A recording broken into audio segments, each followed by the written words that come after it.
Everyone, welcome to MS study Guru. क्या हाल चाल है आप सबके।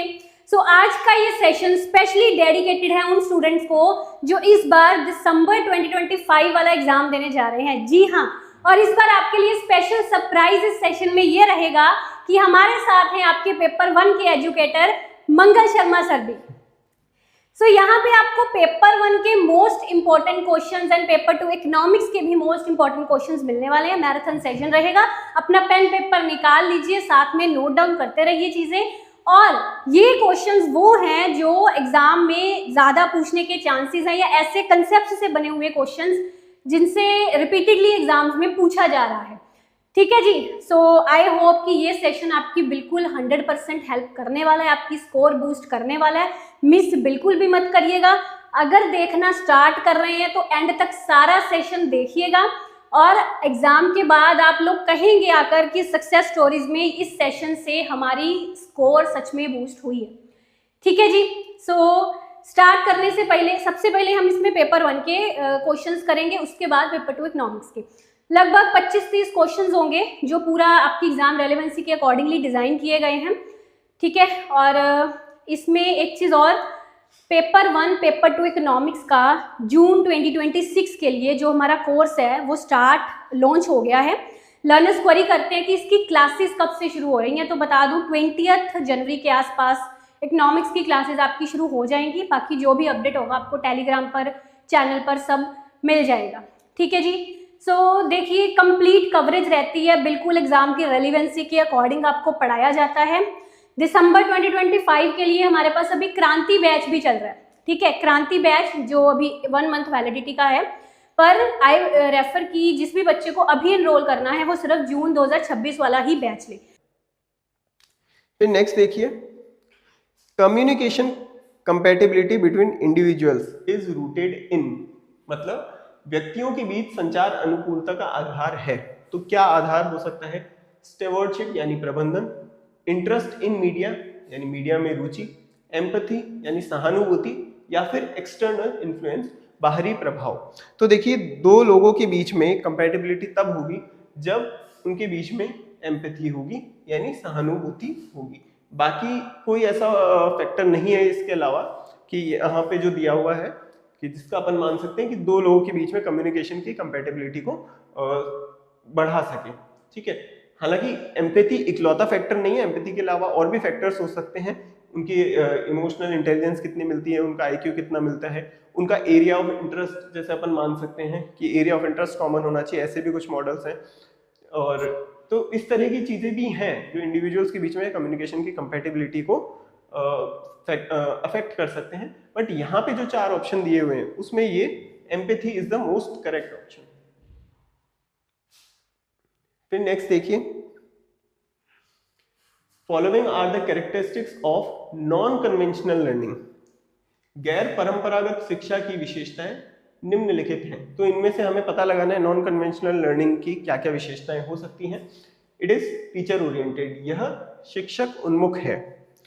फिर it is improvement of quality, यह गुणवत्ता में सुधार के लिए। तो ये वाली चीज बिल्कुल सही है। ठीक है, गुणवत्ता में सुधार के लिए ही है।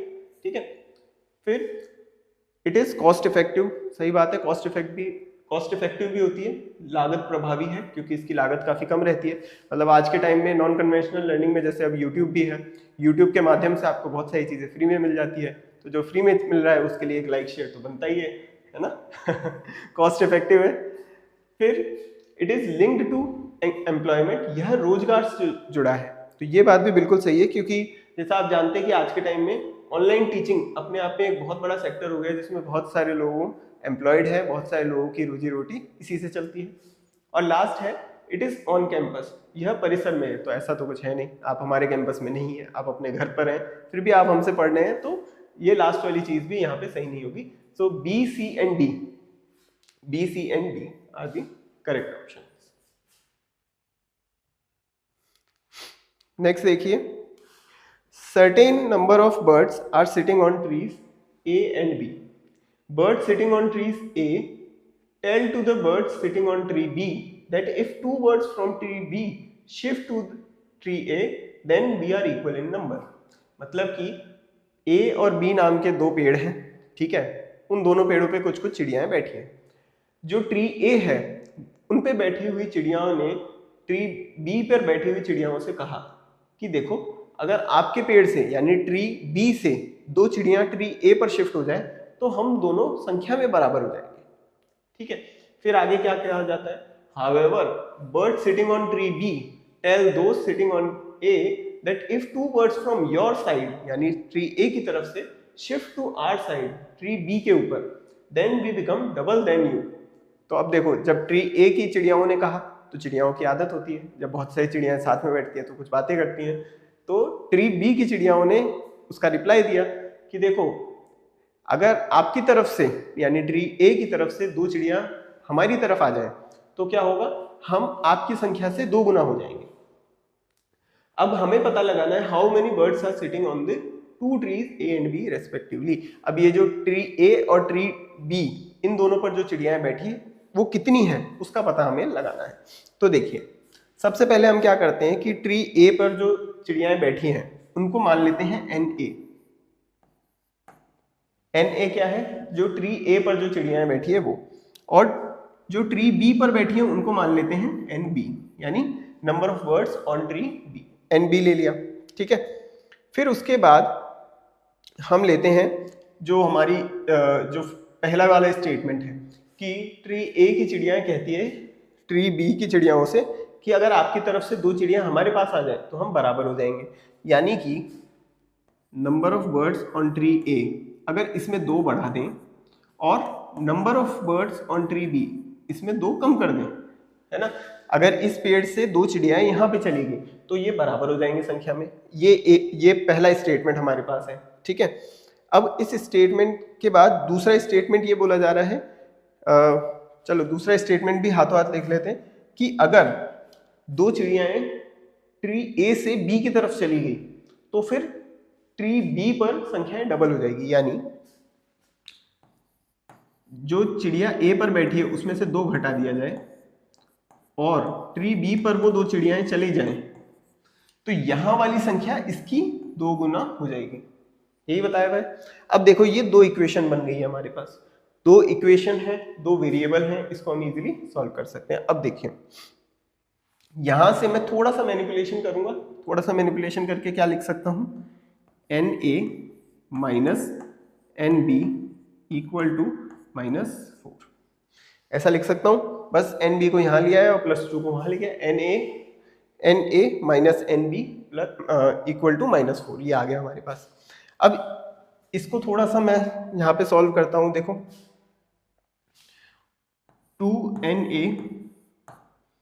एन बी को इस साइड ले आऊं, N minus N B equal to 2 into -2, -4 हो जाएगा, -4 दूसरी साइड जाएगा, +4 हो जाएगा, तो ये आ गया 6।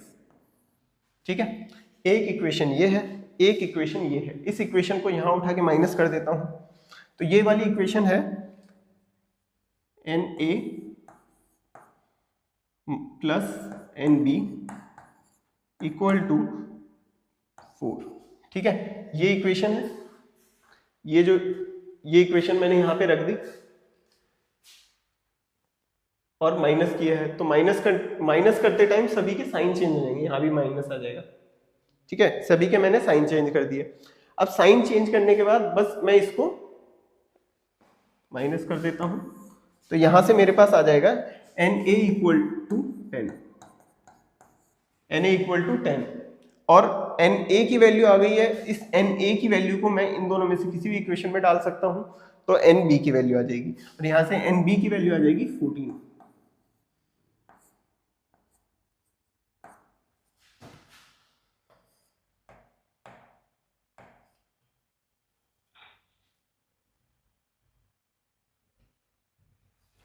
एन बी की वैल्यू आ जाएगी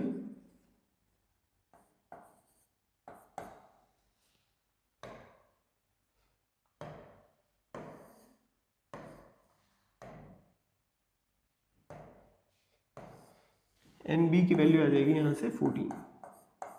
ठीक है, एन ए की वैल्यू 10, एन बी की value 14, so B will be the correct answer. फिर नेक्स्ट है, which of the following are the advantages of grapevine communication निम्नलिखित में से कौन से ग्रेप वाइन कम्युनिकेशन के लाभ हैं? तो कौन से लाभ हैं वो देखिए।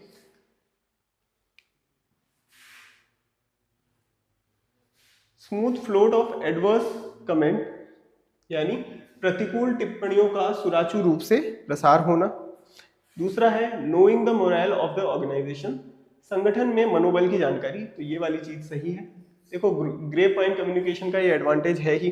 ग्रेप वाइन कम्युनिकेशन मतलब जो सब लोग आपस में बैठ के एक इनफॉर्मल कम्युनिकेशन का ये टाइप होता है, आपस में बैठ के जो भी बात करते हैं, जैसे अंगूर के गुच्छे कोई ऊपर नीचे सब एक साथ मिले हुए होते हैं, तो वैसे इनफॉर्मल कम्युनिकेशन में सब लोग साथ में बैठ के बात कर सकते हैं।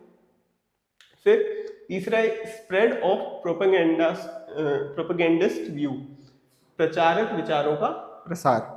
तो प्रचारक विचारों का प्रसार होना ये कोई फायदे वाली चीज तो है नहीं, हालांकि ऐसा हो सकता है, लेकिन ये फायदे वाली चीज नहीं है, हमें यहाँ पे उसके एडवांटेजेस बताने। फिर अगला है to know the important issues faced by the employees, महत्व कर्मचारियों के सामने आने वाले महत्वपूर्ण मुद्दों को जानना। तो महत्वपूर्ण मुद्दों को जानने के लिए ये बिल्कुल सही चीज है ग्रेप वाइन कम्युनिकेशन, क्योंकि जब सीनियर जूनियर साथ में बैठते हैं तो उन्हें पता चल सकता है कि कहाँ पे क्या इशू है एम्प्लॉयज के साथ। और लास्ट है असेसमेंट ऑफ एम्प्लॉय एंजाइटी। तो अगर एम्प्लॉयज को किसी बात की एंजाइटी है, किसी बात की घबराहट है, तो वो भी हमें पता चल जाएगी। So B D and E is the correct answer. फिर next question, which of the following statements are true regarding Nyaya, classical Indian school of logic view of hetvabhasa यानी फैलेसी। न्याय तर्कशास्त्र के हेत्वाभास भ्रांति के दृष्टिकोण के संबंध में निम्नलिखित में से कौन सा कथन सत्य है? तो हमें बताना है कौन सा कथन सत्य है। तो देखो पहला है it means that middle term appears to be a reason but is not a valid reason, यानी जो मध्य पद है वो कारण प्रतीत होता है लेकिन एक वैध कारण नहीं है। तो क्योंकि ये वैध नहीं है, एक वैलिड रीजन नहीं है, इसीलिए यहाँ पे फैलेसी होती है। तो ये वाली बात बिल्कुल सही है। दूसरा है all fallacies are material fallacies, जितनी भी भ्रांतियां हैं वो एक भौतिक भ्रांतियां हैं। ये वाली बात भी बिल्कुल सही है कि वो भौतिक भ्रांतियां हैं, भौतिक भ्रांतियां हैं। फिर when an inference is based not on causation but on uniformity of coexistence it leads to a fallacy, यानी जब कोई अनुमान कार्य कारण पर नहीं बल्कि सह अस्तित्व की एक रूपता पर आधारित होता है तो वह भ्रांति की ओर ले जाता है। तो ये वाली चीज भी बिल्कुल ये वाली चीज एकदम यहाँ पे थोड़ी गलत हो जाती है। When an inference is based on causation but not on uniformity of coexistence, तो ये वाली चीज यहाँ पे गलत है क्योंकि यहाँ पे यूनिफॉर्मिटी ऑफ कोएग्जिस्टेंस होना जरूरी है। फिर fallacies occur when any of the 5 characteristics of a middle term are violated। तो मिडल टर्म की कुछ कैरेक्टरिस्टिक्स होती हैं, 5 कैरेक्टरिस्टिक्स होती हैं, उनमें से अगर कोई वायलेट होता है तो यहाँ पे कोई ना कोई भ्रांति होती है, इसलिए ये वाली चीज सही है। तो A, B और C, these are the correct option. A, B and D. This is the correct option. फिर next है many computer users are worried about malware. Which of the following are 2 examples of malware? यानी कि कई computer उपयोगकर्ता malware को लेकर चिंतित रहते हैं। निम्नलिखित में से मेलवेयर के 2 उदाहरण कौन से हैं? तो मेलवेयर के 2 उदाहरण कौन कौन से हैं वो हमें बताने हैं। तो मेलवेयर के उदाहरण कौन कौन से हैं? एक तो हो जाएगा यहाँ से वॉर्म और एक है वायरस। ठीक है, मेलवेयर के ही पार्ट्स हैं, के टाइप्स हैं ये, एक वॉर्म और एक virus. B and D only. Then next question matching का क्वेश्चन है। तो यहाँ पे कुछ कॉन्सेप्ट्स दिए हुए हैं और उन कॉन्सेप्ट्स को किसने इंट्रोड्यूस किया है, उनके जो प्रोपोनेंट्स हैं उससे हमें इसको कनेक्ट करना है। तो देखिए जब भी इस तरह की चीज़ हो हम पहले कॉन्सेप्ट को पढ़ते हैं और कॉन्सेप्ट को किससे कनेक्ट करना है वो उसके बाद में पढ़ा जाता है। तो सबसे पहले देखिए self education through development of individuality, कि खुद का विकास हो इंडिविजुअलिटी से। ये किन्होंने दिया था? ये दिया था मारिया मोंटेसरी ने।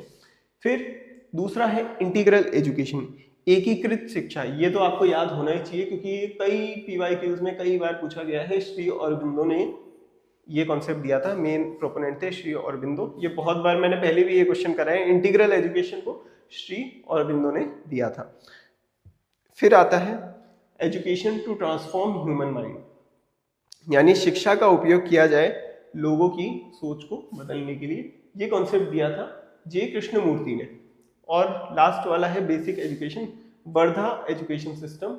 ये भी क्वेश्चन बहुत इंपॉर्टेंट है, ये भी चीज़ आपको पता होनी चाहिए। जब हम हायर एजुकेशन के कमीशन हमने पढ़े थे तब भी ये क्वेश्चन हमने वहाँ पर पढ़ा था। महात्मा गांधी जी की जो फिलॉसफी थी उसी के ऊपर ये वर्धा स्कीम ऑफ एजुकेशन या वर्धा एजुकेशन सिस्टम बेस्ड है। और बेसिक एजुकेशन की इन्होंने बात की थी। महात्मा गांधी जी ने कहा था कि जो प्राइमरी एजुकेशन है वो सभी को मिलनी चाहिए, छोटे बच्चों को मिलनी चाहिए। फिर अगला क्वेश्चन है, if the statement some plants are not carnivorous is given as false then which of the following could be immediately inferred from it. यानी कि यदि कथन कुछ पौधे मांसाहारी नहीं होते असत्य है तो इससे निम्नलिखित में से कौन सा निष्कर्ष निकाला जाता है। तो कौन सा निष्कर्ष निकाला जा सकता है वो हमें पता करना है, लेकिन पहले हम क्या करेंगे, हमारा स्क्वायर ऑफ ओपोजिशन वाली जो चीज़ है वो यहाँ पर बना लेते हैं। तो स्क्वायर ऑफ ओपोजिशन वाली चीज़ बनाते हैं। देखो ए ई आई और ओ, ठीक है, और यहाँ पे कर देते हैं क्रॉस। अब हमें क्या बताया जा रहा है, स्टेटमेंट सही कौन सा है। स्टेटमेंट सही है some plants are not carnivorous. Some not वाला सेंटेंस जो है वो गलत बताया हुआ है, ठीक है। और हिंदी में कुछ नहीं वाले, कुछ पौधे मांसाहारी नहीं होते, यानी कुछ नहीं वाला सेंटेंस जो है वो हमें गलत बता रखा है। अब फॉल्स बता रखा है तो यानी कि इसको हम कर देते हैं फॉल्स, क्योंकि ये फॉल्स बताया हुआ है, ठीक है।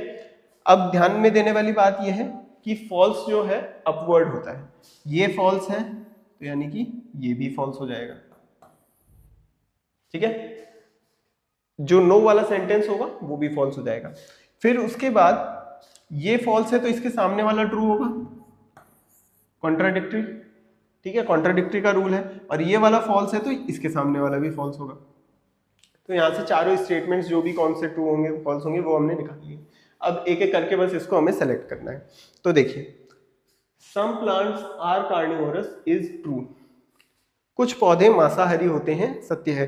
तो क्या ये सत्य होगा। देखो जब हम यहाँ पे अब हमें चेक करना है कि ये जो सम वाला सेंटेंस है, कुछ वाला जो है,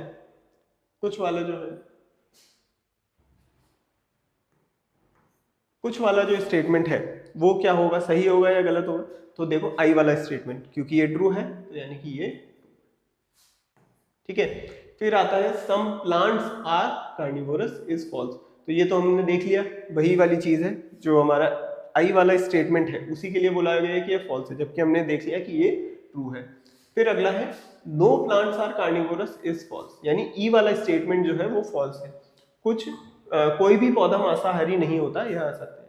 तो ये असत्य है, बिल्कुल है, हमने पहले देख लिया, फॉल्स लिखा है ई वाले स्टेटमेंट के लिए।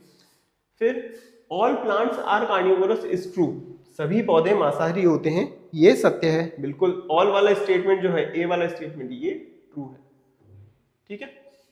तो ये हो गया हमारा। नेक्स्ट क्वेश्चन है, given below are two statements.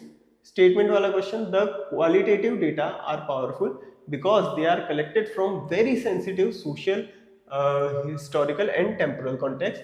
गुणात्मक आंकड़े शक्तिशाली होते हैं क्योंकि वे असत्य, संवेदनशील, सामाजिकता, ऐतिहासिक और लौकिक संदर्भ से एकत्रित किए जाते हैं। तो ये वाली चीज़ बिल्कुल सही है, क्वालिटेटिव डेटा के लिए बिल्कुल सही बात है। इसीलिए हम क्वालिटेटिव रिसर्च पे जाते हैं या क्वालिटेटिव डेटा को यूज़ करते हैं हमारी रिसर्च के लिए। ये कॉन्टेक्स्ट की अच्छे से सेंसिटिव इन्फॉर्मेशन निकाल सकता है, सोशल, हिस्टोरिकल या टेम्पोरल कॉन्टेक्स्ट हो, टाइम संबंधित जो भी कॉन्टेक्स्ट है उसके अच्छी इन्फॉर्मेशन, सेंसिटिव इन्फॉर्मेशन भी निकाल सकता है। फिर दूसरा, context sensitivity can not be completely remove from the qualitative data. ये वाली बात भी सही है कि जो कॉन्टेक्सचुअल सेंसिटिविटी है उसको रिमूव नहीं किया जाता क्वालिटेटिव डेटा से। और सही बात ये है कि हम इसीलिए क्वालिटेटिव डेटा को यूज़ करते हैं, ये इसका एक एडवांटेज के रूप में हम देखते हैं। तो ये दोनों ही स्टेटमेंट्स जो हैं सही है। फिर नेक्स्ट स्टेटमेंट है असर्शन और रीजनिंग का क्वेश्चन है। Most cyclones cause wide spread damage in coastal area. अधिकांश चक्रवात तटीय क्षेत्र में व्यापक क्षति पहुंचाते हैं। तो ये वाली चीज बिल्कुल सही है कि जो हमारे कोस्टल एरियाज होते हैं वहाँ पे काफ़ी डैमेज हो सकता है साइक्लोन्स के द्वारा, और ज़्यादातर साइक्लोन क्या है समुद्र से उठ कर आते हैं तो कोस्टल एरिया में ही वो नुकसान पहुँचाते हैं। फिर दूसरा है energy of most cyclones increases after landfall. ये वाली चीज़ बिल्कुल गलत है। लैंडफॉल तो भाई पहाड़ों पे होने वाली चीज़ है और साइक्लोन जो है समुद्र के तट पर होने वाली चीज़ है। सो असर्शन ए जो है सही है बट रीजन गलत है। Next question, in pursuance of the national council of teacher education act 1993 NCTE was established in the year। राष्ट्रीय अध्यापक शिक्षा परिषद अधिनियम 1993 के अनुसरण में NCTE की स्थापना किस वर्ष में हुई थी? तो NCTE की स्थापना किस वर्ष में हुई थी? 1995 में। और एग्जैक्ट डेट क्या थी? 17 अगस्त 1995। 17 अगस्त 1995 में इसकी स्थापना हुई थी NCTE। ठीक है, वैसे एग्जैक्ट डेट उतना इंपॉर्टेंट नहीं है, 1995, लेकिन आपको याद होना चाहिए। नेक्स्ट है arrange the following water bodies in increasing order of the quantity of fresh water they hold. निम्नलिखित जल निकायों को उनके मौजूद मीठे पानी की मात्रा के बढ़ते क्रम में व्यवस्थित करें। तो इन फ्रेश वाटर की कितना ज़्यादा है उससे धीरे धीरे बढ़ते हुए क्रम में उसको अरेंज करना है। तो इसका सही क्रम क्या होगा कि सबसे कम पानी जो फ्रेश वाटर है किसमें है? रिवर्स में। सबसे कम फ्रेश वाटर किसमें है? रिवर्स में, रिवर्स एंड स्ट्रीम्स। इसके बाद जो हमारे फ्रेश वाटर के लेक्स हैं और रिजर्वॉयर्स हैं उनमें उससे ज़्यादा है।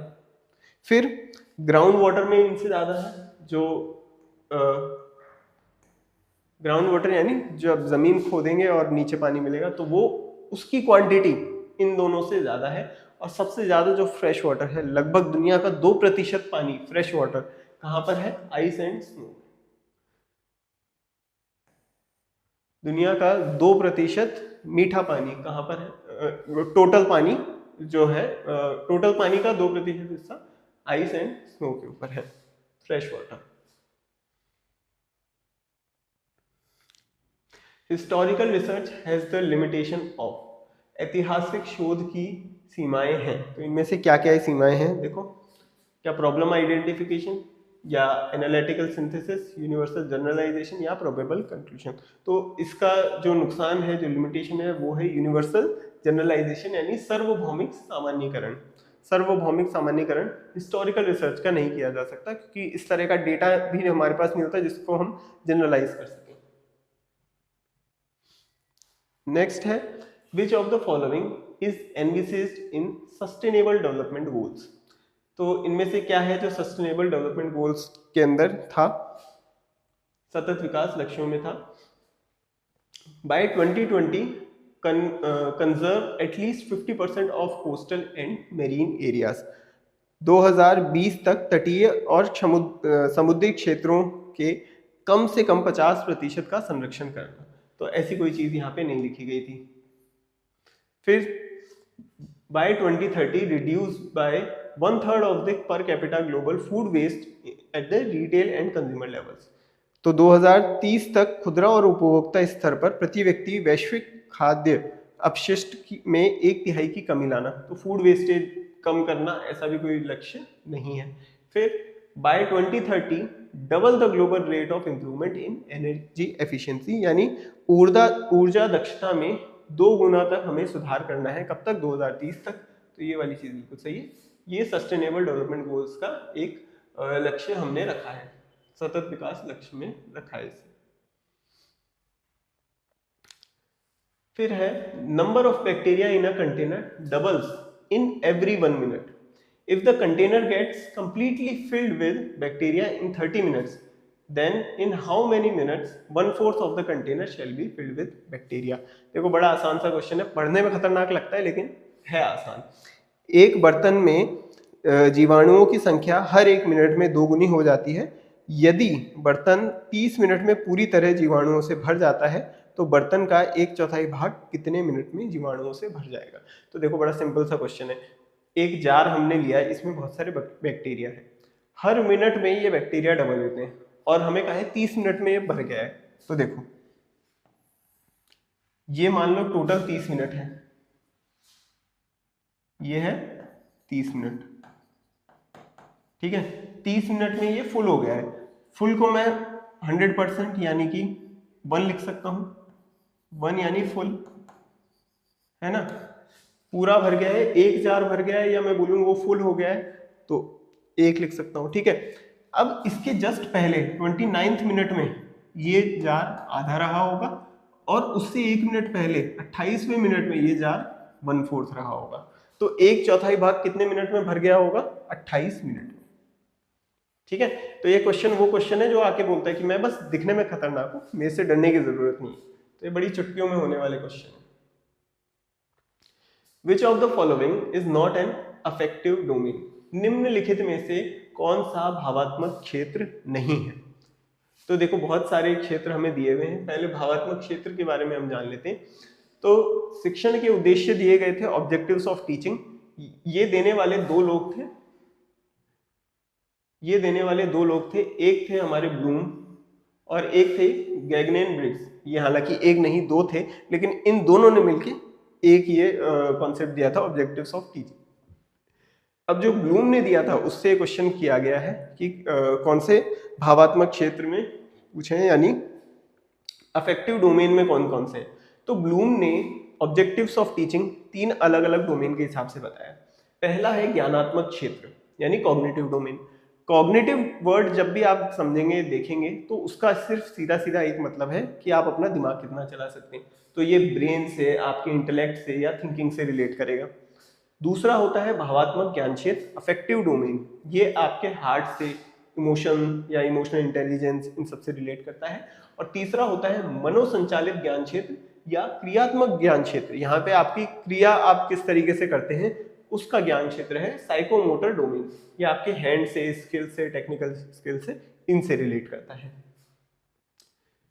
फिर देखिए ब्लूम ने 3 अलग अलग ये डोमेन दिए थे, जो उसमें पहला है कॉग्निटिव डोमेन।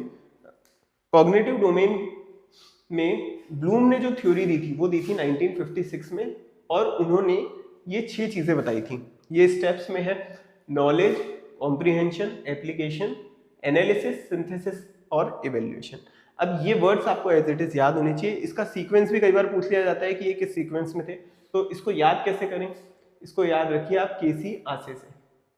केसी आसे यानी के से नॉलेज, सी से कॉम्प्रिहेंशन, ए से application, then analysis, then synthesis और देन इवेल्युएशन, ठीक है। यहाँ पे अब 2 ए आ रहे हैं, एप्लीकेशन और एनालिसिस। इसको कैसे याद रखना है?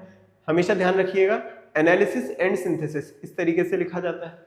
तो बाद वाला ए एनालिसिस है और उसके बाद सिंथेसिस आएगा, ठीक है। और इसको हम ब्लूम्स टैक्सोनॉमी भी कहते हैं। अब इसी चीज को हिंदी में देख लें। हिंदी में याद रखने के लिए है ज्ञान बाय उपयोग विषम, क्योंकि एक विषम चीज है, सामान्य नहीं, ठीक है।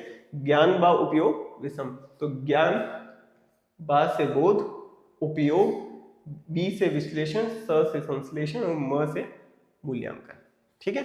ज्ञान व उपयोग विषम, ज्ञान, बोध, उपयोग, विश्लेषण, संश्लेषण और मूल्यांकन। फिर ब्लूम ने जो थ्योरी दी थी उसी थ्योरी को और आगे जाके हमने थोड़ा सा इम्प्रूव किया है। किसने इम्प्रूव किया है? एंडरसन एंड क्रैथवॉल ने 2001 में ये थ्योरी दी थी। इन्होंने क्या बताया?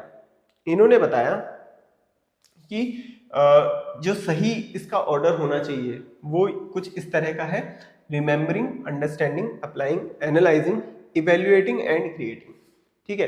अब यहाँ पे एक मेजर चेंज आप देखना, ब्लूम ने जो चीजें दी थी वो नाउन की फॉर्म में दी थी, ठीक है, और एंडरसन एंड क्रैथवॉल ने उसको वर्ब की फॉर्म में दे दी है, ठीक है। और ये जो है इसका ऑर्डर भी आपको याद होना चाहिए। किस तरीके से याद करोगे? इसका ऑर्डर आप याद रखोगे रुआ एक के नाम से: remembering, understanding, applying, analysing, evaluating और फिर क्रिएटिंग, ठीक है। यहाँ पे लास्ट में थोड़ा सा चेंज कर दिया, सिंथेसिस की जगह इन्होंने कहा कि क्रिएटिंग होता है, और इवेल्युएशन को थोड़ा एक स्टेप ऊपर लेके आ गए। हिंदी में भी इसको याद कर सकते हैं। हिंदी में याद रखने के लिए ये फॉर्मूला है, या संयोग विमोनी। या संयोग विमोनी, याद रखना, समझना, उपयोग करना। अब ये जो योग है, योग से हमें उपयोग याद रखना है। याद करना, समझना, उपयोग करना, विश्लेषण करना, मूल्यांकन करना और निर्माण करना। ठीक है, तो ये 6 स्टेप हमें याद होने चाहिए। फिर दूसरा जो कि आपका क्वेश्चन इसी से है, अफेक्टिव डोमेन से। अफेक्टिव डोमेन में पूछा है कि कौन सा नहीं है। तो अफेक्टिव डोमेन में क्या क्या चीजें हैं वो देख लीजिए। Receiving, responding, valuing, organising, characterisation, और लास्ट में आता है अफेक्टिव फ्लैटनिंग। ये 6 चीजें हैं यहाँ पे। ठीक है, R² वोका से हम इसे याद रख सकते हैं। हिंदी में आग्रहण, प्रतिक्रिया, आकलन, संयोजित करना, निरूपण करना और भावनात्मक समतलीकरण। हिंदी में याद रखने के लिए फॉर्मूला रखिए, आग प्रति आसन निभा। आग प्रति आसन निभा, ये फॉर्मूला याद रखिए। फिर तीसरा, थ्योरी को पूरी कर लेते हैं, कंप्लीट कर लेते हैं। तीसरा है साइकोमोटर डोमेन। ये आपकी टेक्निकल स्किल से रिलेटेड है। इसको याद रखने के लिए फॉर्मूला याद रखिए, I M pen. Imitation, manipulation, precision, articulation और नेचुरलाइजेशन। हिंदी में याद रखने के लिए ये फॉर्मूला है, प्रकापरिस्पष्ट प्रकृति। प्रकापरिस्पष्ट प्रकृति यानी प्रतिरूपता, कार्य समाधान, परिशुद्धता, स्पष्ट अभिव्यक्ति और प्रकृतिकरण। ठीक है, हिंदी में इस तरीके से याद रखिए। अब क्वेश्चन देख लेते हैं एक बार। ये गैगने और ब्रिग्स ने दिया था, इसको भी आप याद रख सकते हैं। देखो इनमें इन्होंने कहा कि अलग अलग डोमेन में ना देके काम थोड़ा बच्चों के लिए आसान रखें। ठीक है, सिलेबस को जबरदस्ती ज़्यादा नहीं बढ़ाना चाहिए। इन्होंने कहा intellectual skill, cognitive strategies, verbal information, motor skills और एटीट्यूड्स, ये टीचिंग के ऑब्जेक्टिव्स दे दिए। अलग अलग डोमेन में ना करके सब मिला के एक साथ इन्होंने परोस दिया। बौद्धिक कौशल, ज्ञानात्मक रणनीतियां, मौखिक सूचना, संचालन तंत्र और मनोदृष्टि, इससे आप याद रख सकते हैं। इनको वीको एट। एक भाई साहब थे, वो भाई साहब गए, बोले एक मुझे बढ़िया सा आटा दो। तो जो उस दुकान पे आदमी काम करता था, छोटा भाई जो मेन मालिक का, उसने कहा कि हाँ ठीक है ये वाला दे दो। तो जो भाई साहब थे उन्होंने कहा कि नहीं नहीं ये वाला नहीं। इन्होंने कहा अच्छा आटा दो, तो इनको वीमो का आटा दो। इनको किसका आटा दो? इनको वीमो का आटा दो। तो इनको वीमो का आटा दो, इनको वीमो का आटा दो, इनको वीमो एट। Intellectual skills, cognitive strategies, verbal information, motor skills और एटीट्यूड्स। ठीक है, हिंदी में भी हम इसे देख सकते हैं, बुद्ध ज्ञान मौखिक संतुष्ट मन। भगवान बुद्ध बच्चों को इस तरीके से ज्ञान देते थे कि उनका मन संतुष्ट हो जाता था, है ना। बुद्ध ज्ञान मौखिक संतुष्ट और मन। बौद्धिक कौशल, ज्ञानात्मक रणनीतियां, मौखिक सूचना, संचालन तंत्र और मनोदृष्टि। ठीक है, संतुष्ट से ये सन आपको याद रखना है, संचालन तंत्र। तो यहाँ पे क्वेश्चन था विच of the following is not an effective domain. तो यहाँ पे रिसीविंग, वैल्यूइंग,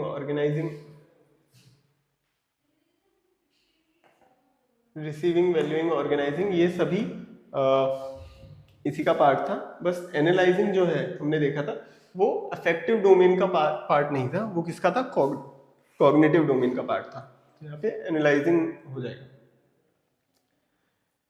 फिर आता है the ancient system of education in India included education of which of the following ancient text. तो इनमें से कौन से एजुकेशन यहाँ पे दी जाती थी? वेदास, ब्राह्मणास, उपनिषद और धर्मसूत्र। देखो वेदास, ब्राह्मणास, उपनिषद ये तो लगभग एक ही चीज हो जाती है, और धर्म सूत्रास कि धर्म के जो सूत्र हैं उनके बारे में बताया जाता था। तो इन सभी के बारे में बताया जाता था। लेकिन हम एक काम करते हैं, वैदिक एज को थोड़ा अच्छे समझ लेते हैं।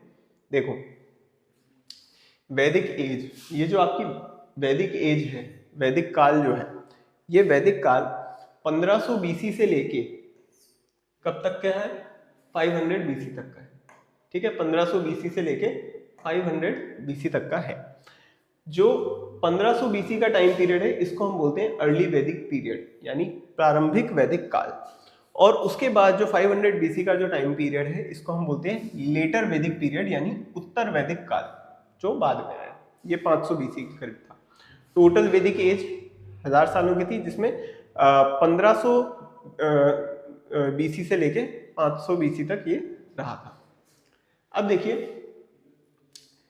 1500 बीसी के अंदर हमारे वेदास आए थे, ठीक है। और जब लेटर वैदिक पीरियड की हम बात करते हैं तो वहां पे हमारे आए थे उपनिषद, ठीक है। 500 बीसी के अराउंड हमारे उपनिषद आए।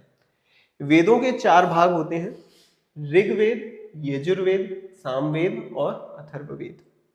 ये चारों वेदों के ही पार्ट हैं। आप कह सकते हैं 4 तरह के ये वेद हैं। वेद के 4 अंग होते हैं, हर वेद के 4 अंग हैं। तो वेदों का जो पहला अंग है वो है संहिता, वेद संहिता। इसमें वेदों के जो मंत्र हैं वो बताए गए हैं। दूसरा है ब्राह्मण, वेदों का दूसरा भाग है ब्राह्मण। ब्राह्मण मतलब इसमें बताया गया है क्या रिचुअल्स होने चाहिए, कर्मकांड क्या होने चाहिए, और कर्मकांड करने वाले ही आगे जाके ब्राह्मण कहलाए। फिर आता है वेदों का तीसरा भाग आरण्यक।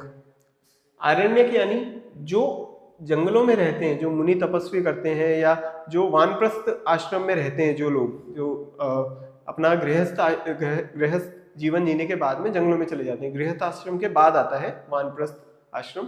तो उनके लिए क्या कर्मकांड रहना चाहिए, क्या रिचुअल्स रहने चाहिए, वो आरण्यक भाग में बताए गए हैं। और वेदों का चौथा भाग खुद उपनिषद ही है। वेदों का जो चौथा भाग है वो उपनिषद ही है, और इसमें वेदों के फिलॉसफी के बारे में बताया गया है, वेदों के दर्शन के बारे में बताया गया है। ये दर्शन क्यों लिखा गया वेदों का? क्योंकि इस बात को समझा गया कि वेद पढ़ना, वेद समझना हर एक के बस की बात नहीं है। तो फिर क्या करें? तो उसको आसान बनाने के लिए वेदों का दर्शन लिखा गया, वेदों की फिलॉसफी बताई गई। अब वेदों की फिलॉसफी ऐसे मतलब 108 उपनिषद हैं। उन 108 उपनिषद हमें याद नहीं करने हैं, हमें 2 इंपॉर्टेंट जो उपनिषद से उनको हमें याद रखना है। पहला है वेदारण्यक उपनिषद। अब ये नाम भी बहुत साइंटिफिक है। आरण्यक, वेद के आरण्यक भाग की फिलॉसफी क्या है? वेदारण्यक उपनिषद। फिर दूसरा छांदोग्य उपनिषद, ये भी एक इंपॉर्टेंट उपनिषद है जिसका नाम आपको पता होना चाहिए। तो ये थी वैदिक एज। तो इसका आंसर जब आप देखेंगे तो देखो वेदास, ब्राह्मणास, उपनिषद, ये तो एक ही बात है, वेद के ही अलग अलग अंग हो जाते हैं। और धर्म सूत्र, तो धर्म के सूत्र भी बताए जाते थे। तो ABCD ये चारों ही पढ़ाए जाते थे। चलिए इसके बाद एक हम DI का क्वेश्चन और कर लेते हैं, हमारी सारी यूनिट्स कवर हो जाएंगी इसके अंदर। तो देखिए इस टेबल में बताया गया है अलग अलग सालों में कितने कितने मैन है, वुमेन है, चिल्ड्रन है, और इन अलग अलग मैन, वुमेन और चिल्ड्रन में कितने परसेंटेज में ये सभी ओवरवेट हैं, ये बताया गया है। और इस टेबल से यहाँ पे कुछ क्वेश्चंस पूछे जाएंगे। देखो क्या क्वेश्चन है, what was the total number of children who were not overweight in the year 2016 and 2017 together.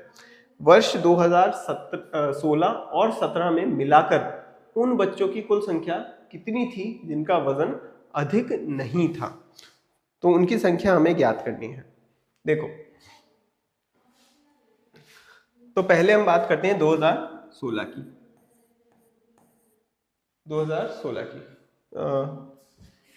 Ink change कर लेते हैं जिससे आपको और अच्छे से दिखाई दे।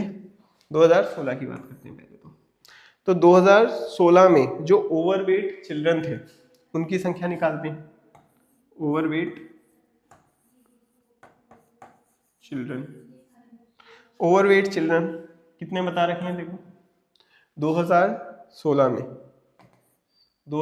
में ओवरवेट चिल्ड्रन 7500 का 30%, 7500 के 30% बच्चे ओवरवेट थे। तो 30% यानी 30/100, और किसके? 7500 के। 7500 के 30% चिल्ड्रन ओवरवेट थे। इसको हम सॉल्व कर सकते हैं, ये सॉल्व करने पर आएगा 2250। तो 2250 बच्चे जो हैं ओवरवेट थे। अब जो ओवरवेट नहीं थे उनकी संख्या हमें निकालनी है। Not overweight children. टोटल कितने बच्चे हैं? टोटल है 7500 बच्चे। इन 7500 में से 2250 जो हैं वो ओवरवेट हैं, और बाकी जो ओवरवेट नहीं है उसके लिए माइनस कर देंगे 7500 माइनस 2250। तो ये कितना आ जाएगा? ये आ जाएगा आपका 5250। 5250 जो है ओवरवेट नहीं है, ठीक है। फिर दूसरा, ये तो हो गया 2016 का। दूसरा हमें निकालना है 2017 का। तो 2017 का निकालते हैं। 2017 में ओवरवेट चिल्ड्रन कितने होंगे?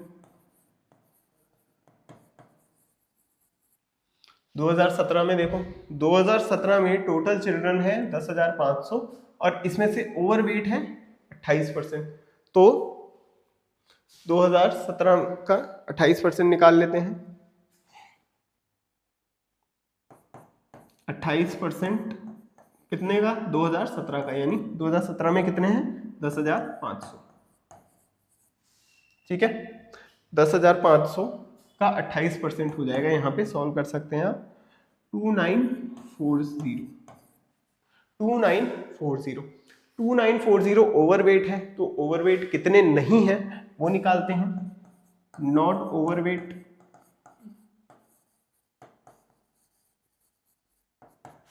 ओवरवेट ये हो जाएंगे 10,500 में से 2,940 गए तो बचेंगे 7,560, ठीक है। 7,560। तो बस क्या करना है, इन दोनों को जोड़ देना है, हमारे पास टोटल आ जाएगा। टोटल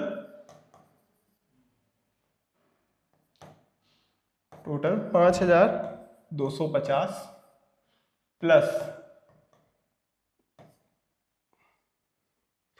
7,560, ठीक है। 5,250 और 7,560 को हम जोड़ देंगे तो हमारे पास टोटल आ जाएगा 12,810। 12,810।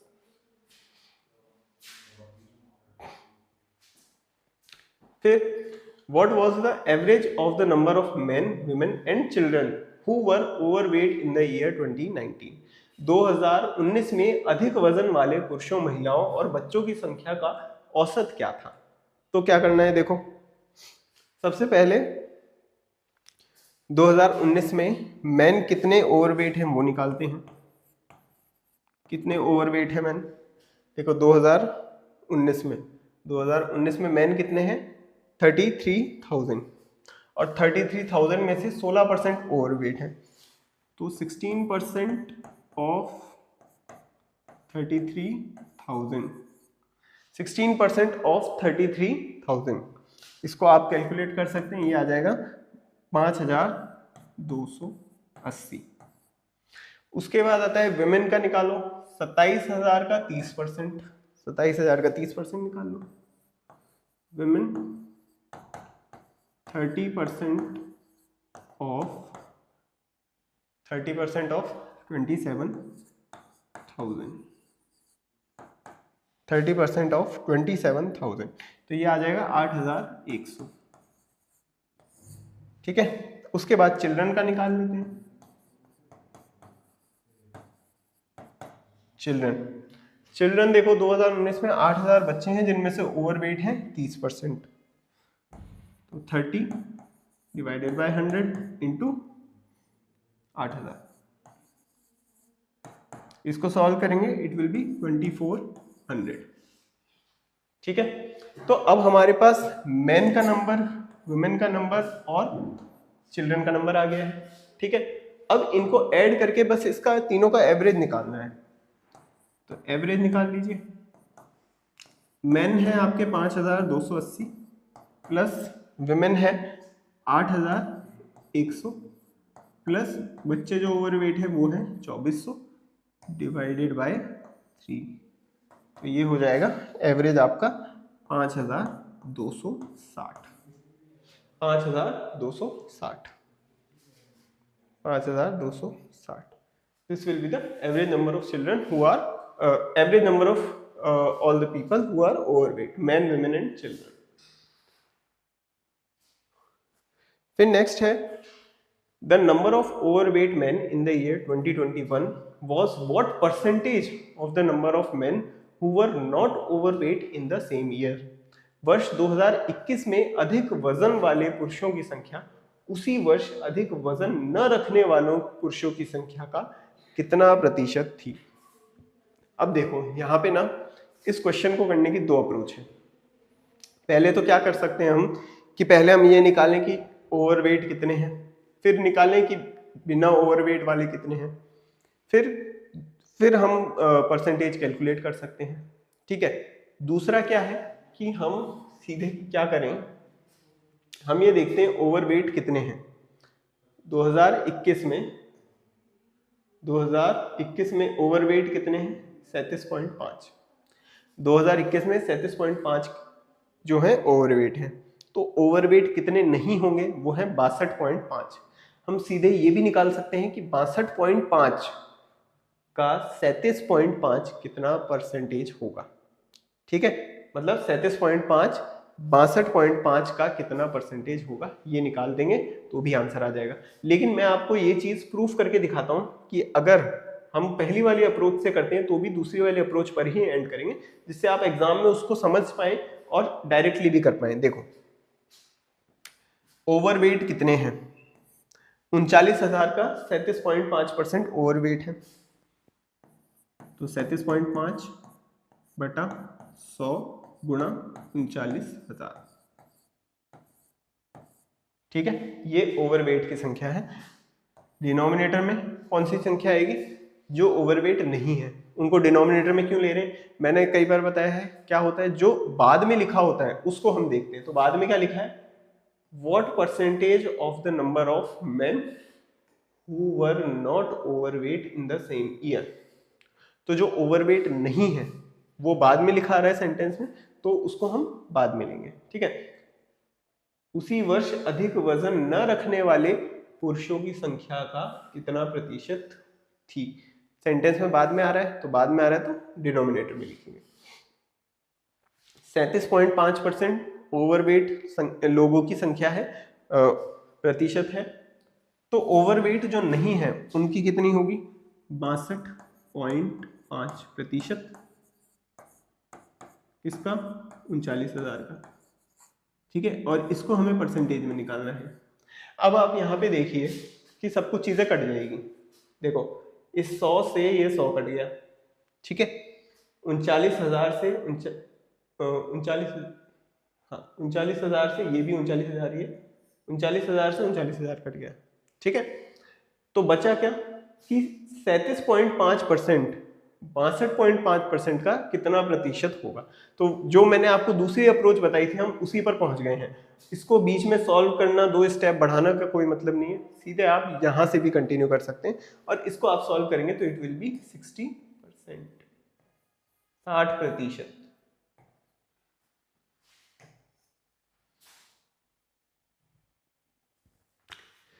What was the difference between the number of overweight women and overweight children together in the year 2018 and the number of overweight men in the same year? वर्ष 2018 में अधिक वजन वाली महिलाओं और अधिक वजन वाले बच्चों की संख्या और उसी वर्ष अधिक वजन वाले पुरुषों की संख्या के बीच क्या अंतर था. ठीक है. तो इसमें सबसे पहले क्या निकालना है, सबसे पहले आप देखो कि ओवरवेट वुमेन कितनी है. ओवरवेट वुमेन कितनी है, वर्ष की 2018 की बात करते हैं. तो वर्ष 2018 में टोटल वुमेन है 30,000, वुमेन ओवरवेट है 25%. तो ओवरवेट वुमेन कितनी है, 25%. 25 बटा 100. किसका 25%, 30,000 का. कितना आएगा, 7500. ठीक है. फिर हमें निकालना है ओवरवेट चिल्ड्रन.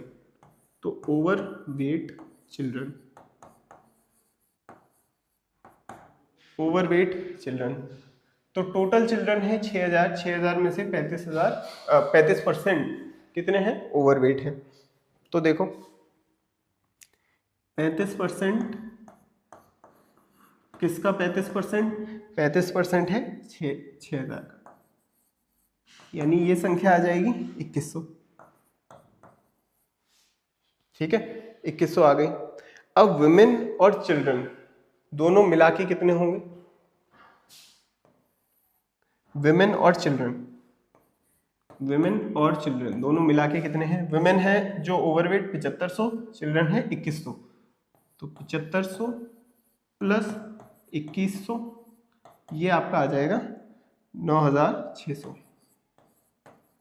9600। ठीक है, तो ओवरवेट विमेन और ओवरवेट चिल्ड्रन की संख्या आ गई। अब इसके बाद हम ओवरवेट मेन की संख्या निकालेंगे और उसको यहां से माइनस कर देंगे, तो दोनों के बीच का डिफरेंस आ जाएगा। तो ओवरवेट मेन की संख्या निकाल लो। ओवरवेट मेन कितने हैं? मेन टोटल है 31,500, जिसमें से 30% पुरुष ओवरवेट हैं। तो 30% किसका? 30% 31,500 का। 31,500 का 30%, तो ये हो जाएगा आपका 9,450। ठीक है, 9,450। तो इन दोनों के बीच का डिफरेंस कितना हो? 150 रुपया देगा। फिर आगे देखिए, what was the ratio of the number of overweight women in the year 2018 to the number of overweight men in the year 2020? वर्ष 2018 में अधिक वजन वाली महिलाओं की संख्या वर्ष 2020 में अधिक वजन वाले पुरुषों की संख्या से अनुपात क्या थी? ठीक है, रेशियो निकालना है। किस किस का रेशियो निकालना है? रेशियो आपको निकालना है कि 2018 में कितनी विमेन ओवरवेट थी और 2020 में कितने मेन ओवरवेट थे, उन दोनों के बीच का रेशियो आपको निकालना है। तो देखिए 2018 में ओवरवेट वुमेन कब? 2018 में। तो 2018 में टोटल वुमेन 30,000 थी, 30,000 का 25% ओवरवेट थी। तो 25% किसका? 25% है 30,000 का, तो ये आ जाएगा आपका 7,500। ठीक है, 7,500 ओवरवेट वुमेन का नंबर आ गया। 2020 में ओवरवेट मेन, 2020 में टोटल मैन है 35,000, 35,000 का 12% ओवरवेट है। तो 12% किसका? 35,000 का।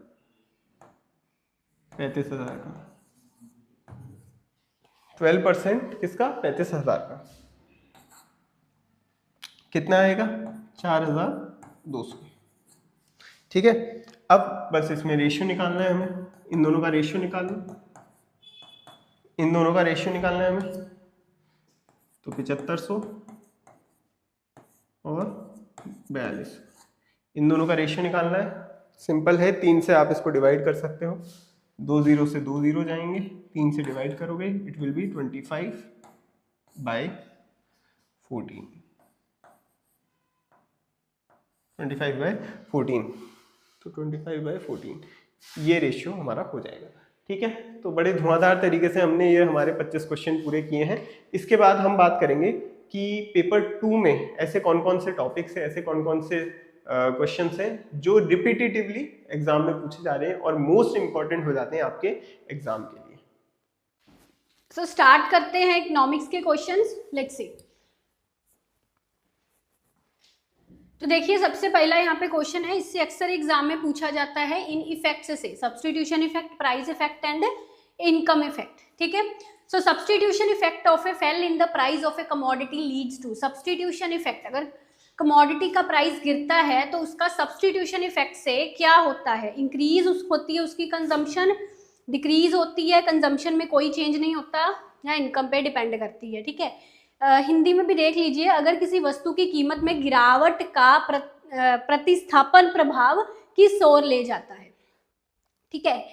तो अब देखिए इसका सही आंसर है इंक्रीज इन इट्स कंजम्पशन। बात ध्यान से समझिए एग्जांपल के साथ, जैसे कि अब टी एंड कॉफी है, ये सब्सटीट्यूट गुड्स है, यहाँ पे बात हो रही है सब्सटीट्यूशन इफेक्ट की। अब क्या होगा कि अगर टी का प्राइस बढ़ता है ना, टी का प्राइस बढ़ने से टी की डिमांड जो है वो कम हो गई। क्यों कम हो जाती है? क्योंकि टी का प्राइस अगर बढ़ेगा, कॉफी का प्राइस उतना ही रहेगा, तो जो टी वाले कंज्यूमर्स थे, जो पहले टी ज़्यादा पीनी पसंद करते थे, अब उनको लगा कि इसका प्राइस बढ़ गया है, तो वो कॉफ़ी यानी कि उसका कोई भी जो सब्सटीट्यूट है ना, उसकी तरफ मूव हो गए। वैसे अगर रियल लाइफ में देखें तो टी एंड कॉफ़ी कोई परफेक्ट सब्सटीट्यूट नहीं है। जिस बंदे को टी पसंद है उसको टी होती है, कॉफ़ी वो सब्सटीट्यूट नहीं कर सकते। पर इन बुक्स में जैसे हम पढ़ते हैं टी एंड कॉफ़ी को परफेक्ट सब्सटीट्यूट दिखाया गया होता है, कैफीन रहती है दोनों की, है ना। तो मेरे यहाँ पे कहने का मतलब ये है कि दो सब्सटीट्यूट गुड्स हैं, अगर एक सब्सटीट्यूट का प्राइस बढ़ने से उसकी डिमांड कम होती है, बिकॉज जो टी वाले यहाँ पे कंज्यूमर हैं वो अपने सब्सटीट्यूट की तरफ शिफ्ट हो गए, तो टी की डिमांड कम हो गई, है ना, कॉफ़ी की डिमांड बढ़ गई। बात समझे?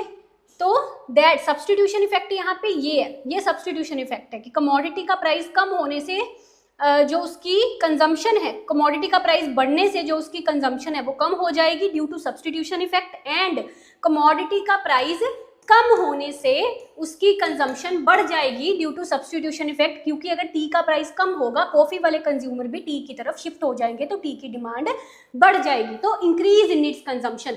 सब्सटीट्यूशन इफेक्ट हमेशा जो चीपर गुड है उसके फेवर में काम करता है, ठीक है, चाहे वो गुड नॉर्मल एंड इंफीरियर है। मैंने भी आपको ये पूरा इस पर लेक्चर दिया हुआ है कि नॉर्मल इंफीरियर गुड्स इनके केस में सब्सटीट्यूशन इफेक्ट नेगेटिव ही रहता है। नेगेटिव का मतलब कि एक गुड का प्राइस बढ़ा, ठीक है, तो उसकी डिमांड कम हो गई, प्राइस कम हुआ तो बढ़ गई ड्यू टू सब्सटीट्यूशन इफेक्ट। पर कई स्टूडेंट्स कंफ्यूज हो जाते हैं substitution effect and cross elasticity of substitution, वो दोनों अलग चीज़ें हैं। जो हम पढ़ते हैं ना क्रॉस इलास्टिसिटी ऑफ सब्सटीट्यूशन, वो अलग चीज़ है, उसमें हम दो कमोडिटीज़ का देखते हैं। उसमें हम ऐसे देखते हैं,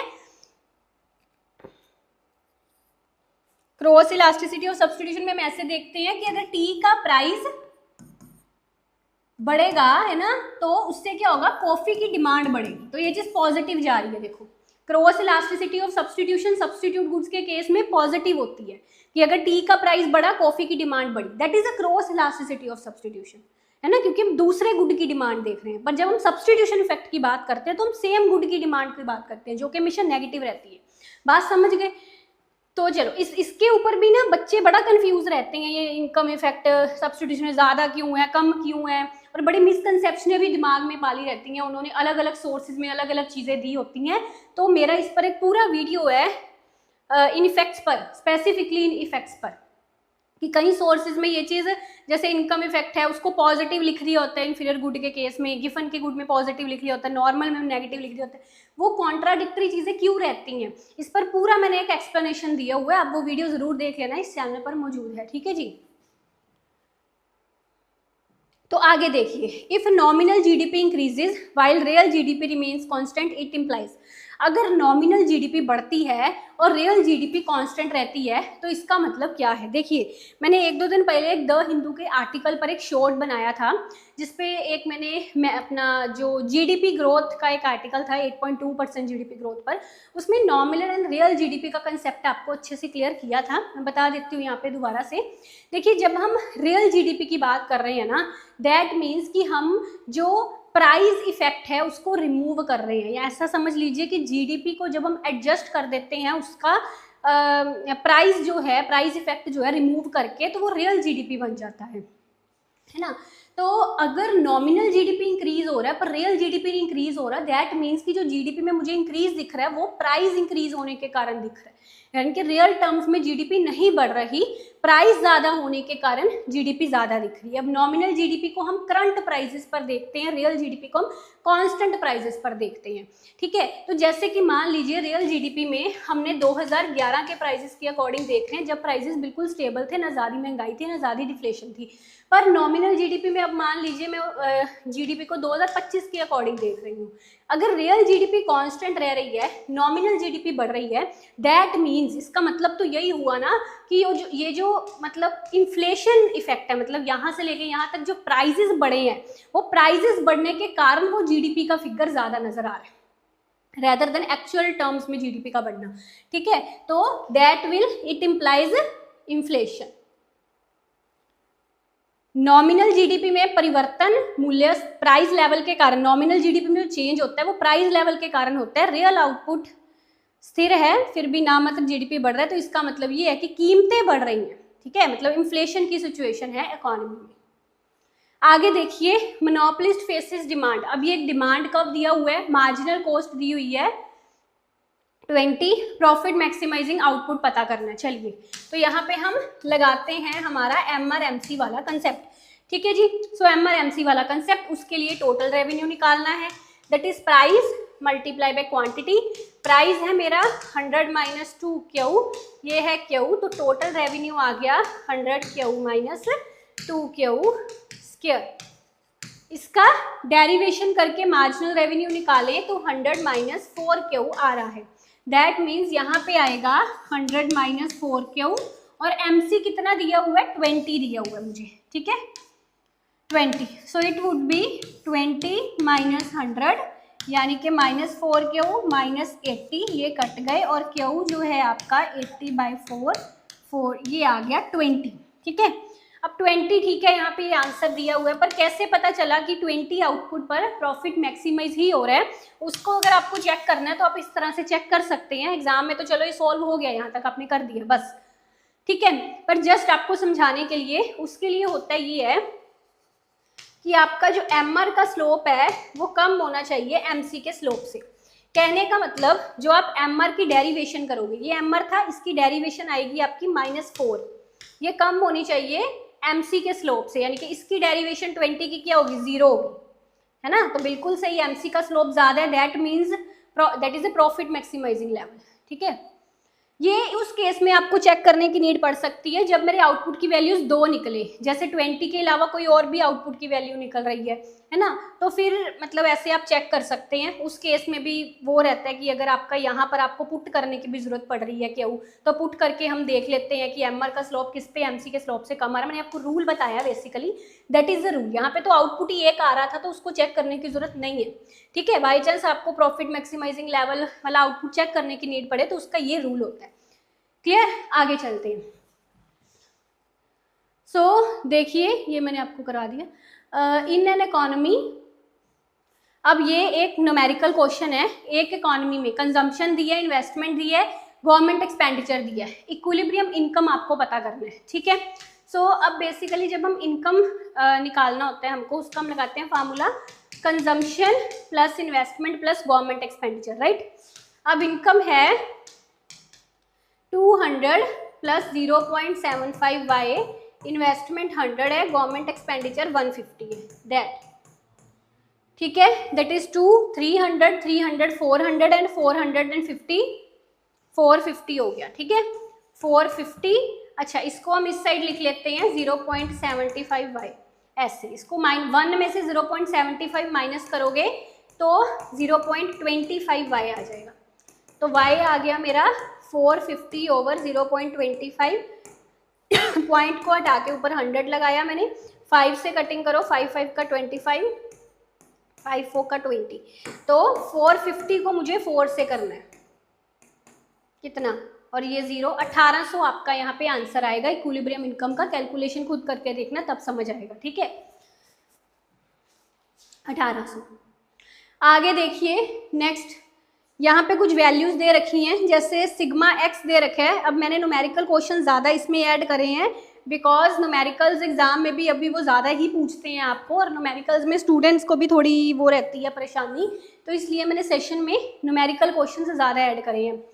अब यहाँ पे आपको सिग्मा x दे रखा है, सिग्मा y दे रखा है, सिग्मा xy दे रखा है, सिग्मा x स्क्वायर दे रखा है एंड n दे रखा है। आपको regression coefficient of y on x पता करना है। देखिए अब रिग्रेशन कोफिशिएंट्स के भी फार्मूले होते हैं अलग अलग। रिग्रेशन कोफिशिएंट्स वो जो आपके बी एक्स वाई ये वाले होते हैं। रिग्रेशन वाली क्लास में मैंने आपको रिग्रेशन कोफिशिएंट्स के 3 से 4 फार्मूले करवाए हुए हैं। एक स्टैंडर्ड डेविएशन वाला होता है, कोवेरिएंस की टर्म्स में होता है, अलग अलग तरह के इसके फार्मूले होते हैं। एक मीन से निकलता है, एक्स मीन वाई मीन से, है ना। तो यानी कि यहाँ पे आपका वो फार्मूला यूज होगा जहाँ पे मुझे समेशन वाली वैल्यूज यूज करनी है, यानी कि दिस देखिए बी वाई एक्स। अब उसने यहाँ पे क्या है, रिग्रेशन वाई ऑन एक्स का जो रिग्रेशन कोफिशिएंट होता है वो ये होता है वाई ऑन एक्स का, ठीक है। तो इसका फार्मूला आपका होता है N sigma X Y minus sigma X sigma Y over N sigma X square minus sigma X का होल स्क्वायर, ये फार्मूला होता है, ठीक है। आपको बस वैल्यूज पुट करनी है। एन मुझे उसने 10 दिया था, सिग्मा एक्स वाई मुझे उसने 4000 दिया था, सिग्मा एक्स मुझे उसने 100 दिया, सिग्मा वाई उसने 200 दिए। Just you have to put the values. 10 sigma X square कितना मुझे दिया हुआ है पीछे अगर आप देखोगे 2000, एंड सिग्मा एक्स था मेरा 100 और 100 का स्क्वायर आएगा यहाँ पे, ये चीज। बस सॉल्व आई थिंक आप खुद कर लोगे, मतलब इसको आप सॉल्व करोगे then you will get 2.0 as your answer. अब कोफिशिएंट है इसलिए उसने पॉइंट में यहाँ पे लिखा है, ठीक है।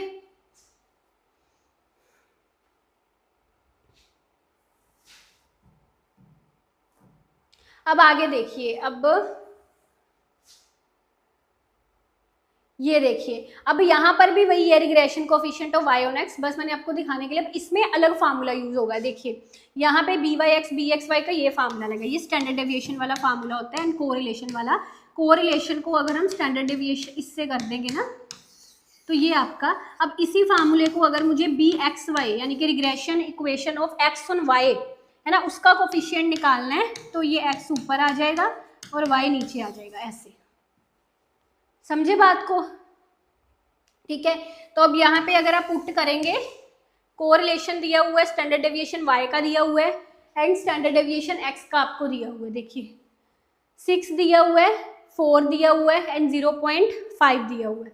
बस सॉल्व किया तो you will get the answer. देखो इस चीज़ को सॉल्व करोगे सिंपली, पहले आप 6 को 5 से मल्टीप्लाई कर लो, 30 आ जाएगा। एक रकम के बाद पॉइंट है, यहाँ पे पॉइंट लगेगा, दैट 3/4। तो हमको 3 को अंदर रखना होता है, 4 को बाहर। 0 पॉइंट लगाएंगे यहाँ पर, 30, 7 का 28, देन 5 का 20। तो that is not 1.5, that is 0.75 is the correct answer, ठीक है। ये वाला, दिस वन, ठीक है।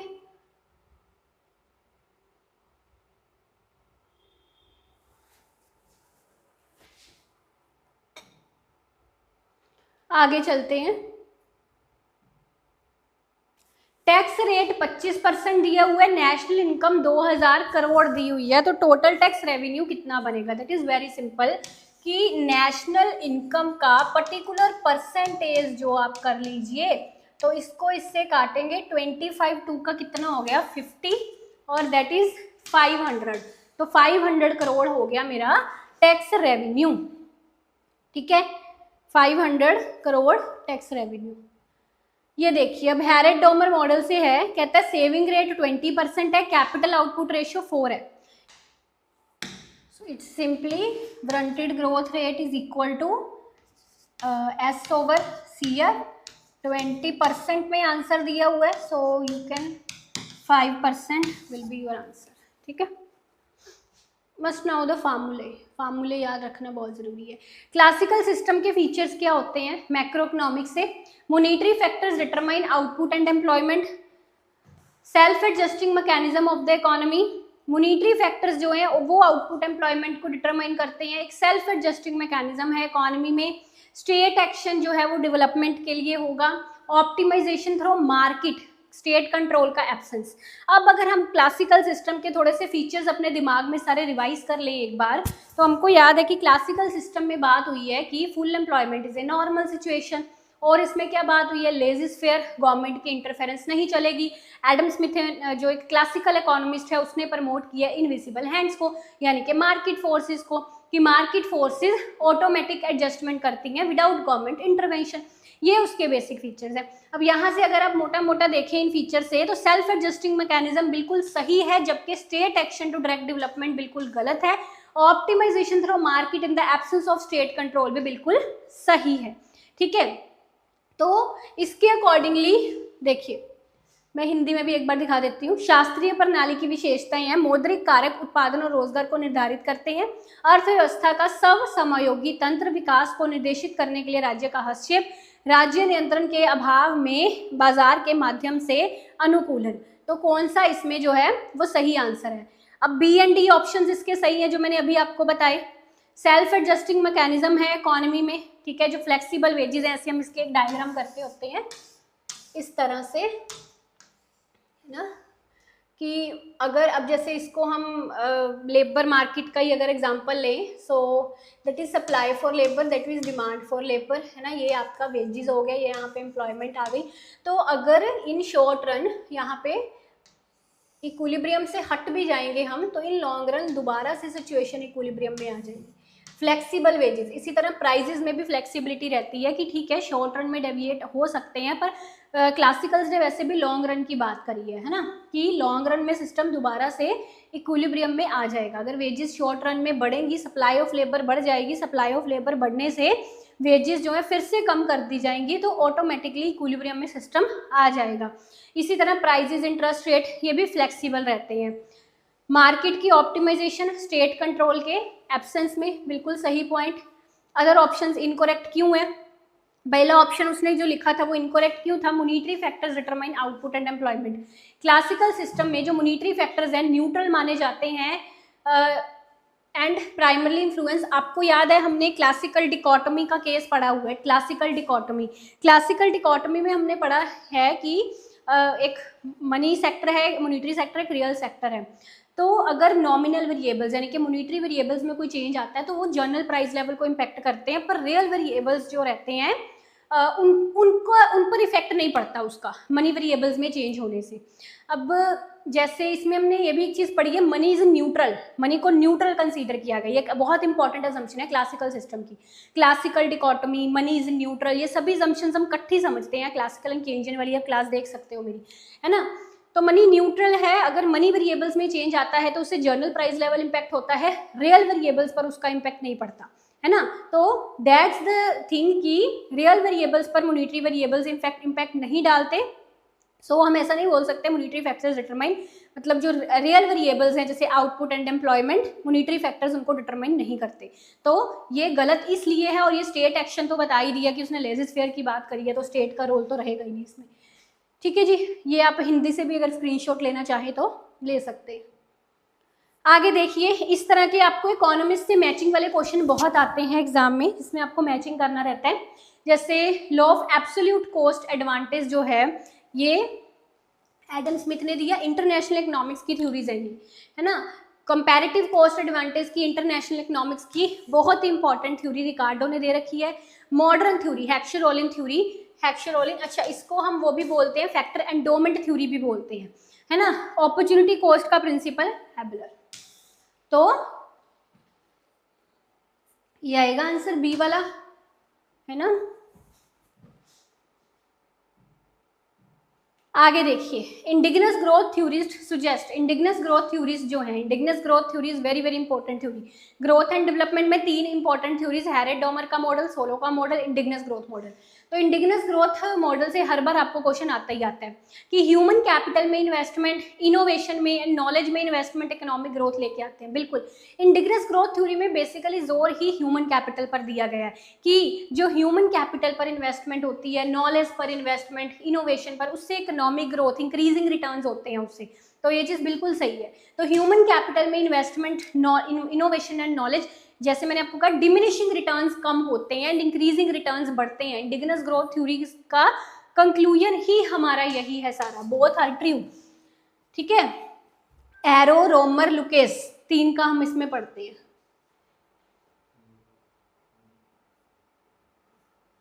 आगे देखिए,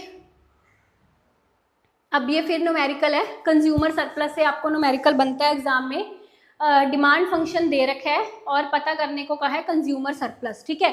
तो कंज्यूमर सरप्लस का फार्मूला बेसिकली ये होता है, इंटीग्रेशन कर लेते हैं हम जो आपका फंक्शन है उसकी, माइनस में हम प्राइस एंड क्वांटिटी लगाते हैं, राइट।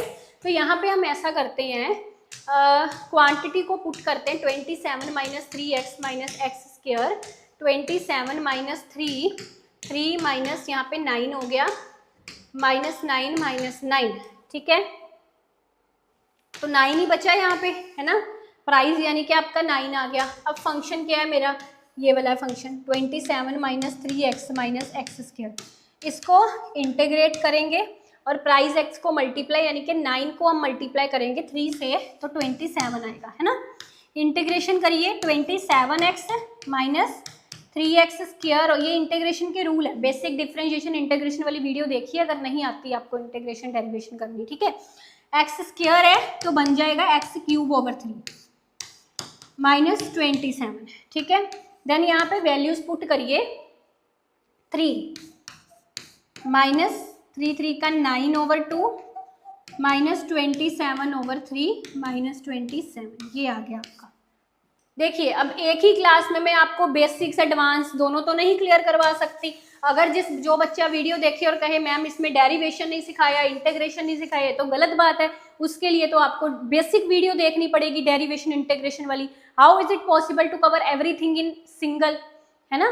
तो उसके लिए आप चैनल पर जाइए, वीडियो ढूंढिए बेसिक डिफरेंशिएशन इंटीग्रेशन वाली और वहां से सीख कर फिर करिए इसको अगर नहीं आता तो। सो इसको करिए अब 27 को अगर 3 से करेंगे तो 81 आएगा, 81 माइनस 27 ओवर 2 माइनस 27, अच्छे से कटिंग कर लो, 9 3 का 27, ठीक है। यहाँ पे हो जाएगा 9 माइनस 27, राइट। तो अब इसको you can solve it,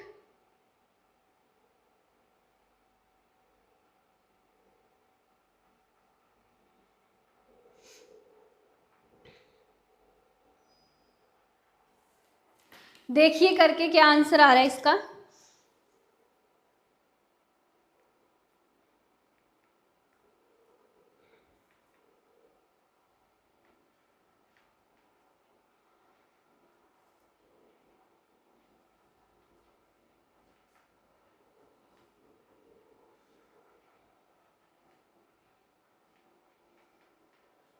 thirty 1.5 आएगा, बिकॉज ये आपका 45 आएगा। 81 में से 9 माइनस करोगे देन 27 माइनस करोगे तो 45 आएगा। 27 इन 2 को डिवाइड करोगे तो 13 पॉइंट समथिंग आएगा ना, दैट इज 2 3 का 6, हाँ 13.5 आएगा, दैट इज माइनस 13.5। तो 45 में से 13.5 को माइनस करोगे तो it would be 31.5, it is your answer, ठीक है। ये देखिए आगे देखिए, इंटरनेशनल इकोनॉमिक्स का क्वेश्चन है, forward exchange, hedging, arbitrage and specie point. Match करिए किसको किससे करेंगे।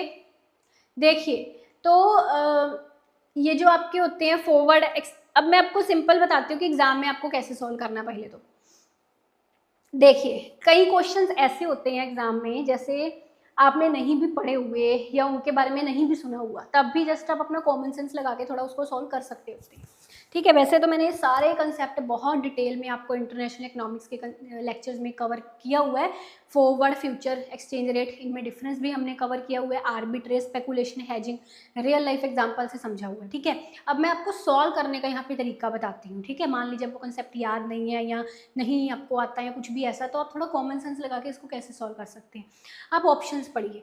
देखिए ऑप्शंस में जब आप पढ़ेंगे तो आप एक चीज़ देखिए, ये जो सेकंड है इसको पढ़िए, a contract to buy and sell foreign exchange against another currency at some fixed rate in the future at a price agreed upon now. यहाँ पे आपको समझ आ रहा है कि प्राइस अभी जो है सेट हो गया, मतलब एग्रीड हो गया, पर वो जो चीज़ है, वो जो ट्रांजैक्शन है वो फ्यूचर में होनी है, फ्यूचर में होनी है। अगर इस चीज़ को आप पढ़ोगे यू विल रियलाइज कि that is a forward exchange, basically इसी को फॉरवर्ड एक्सचेंज बोल रहे हैं कि वो चीज़ फ्यूचर में हो रही है, फॉरवर्ड कर दी जा रही है।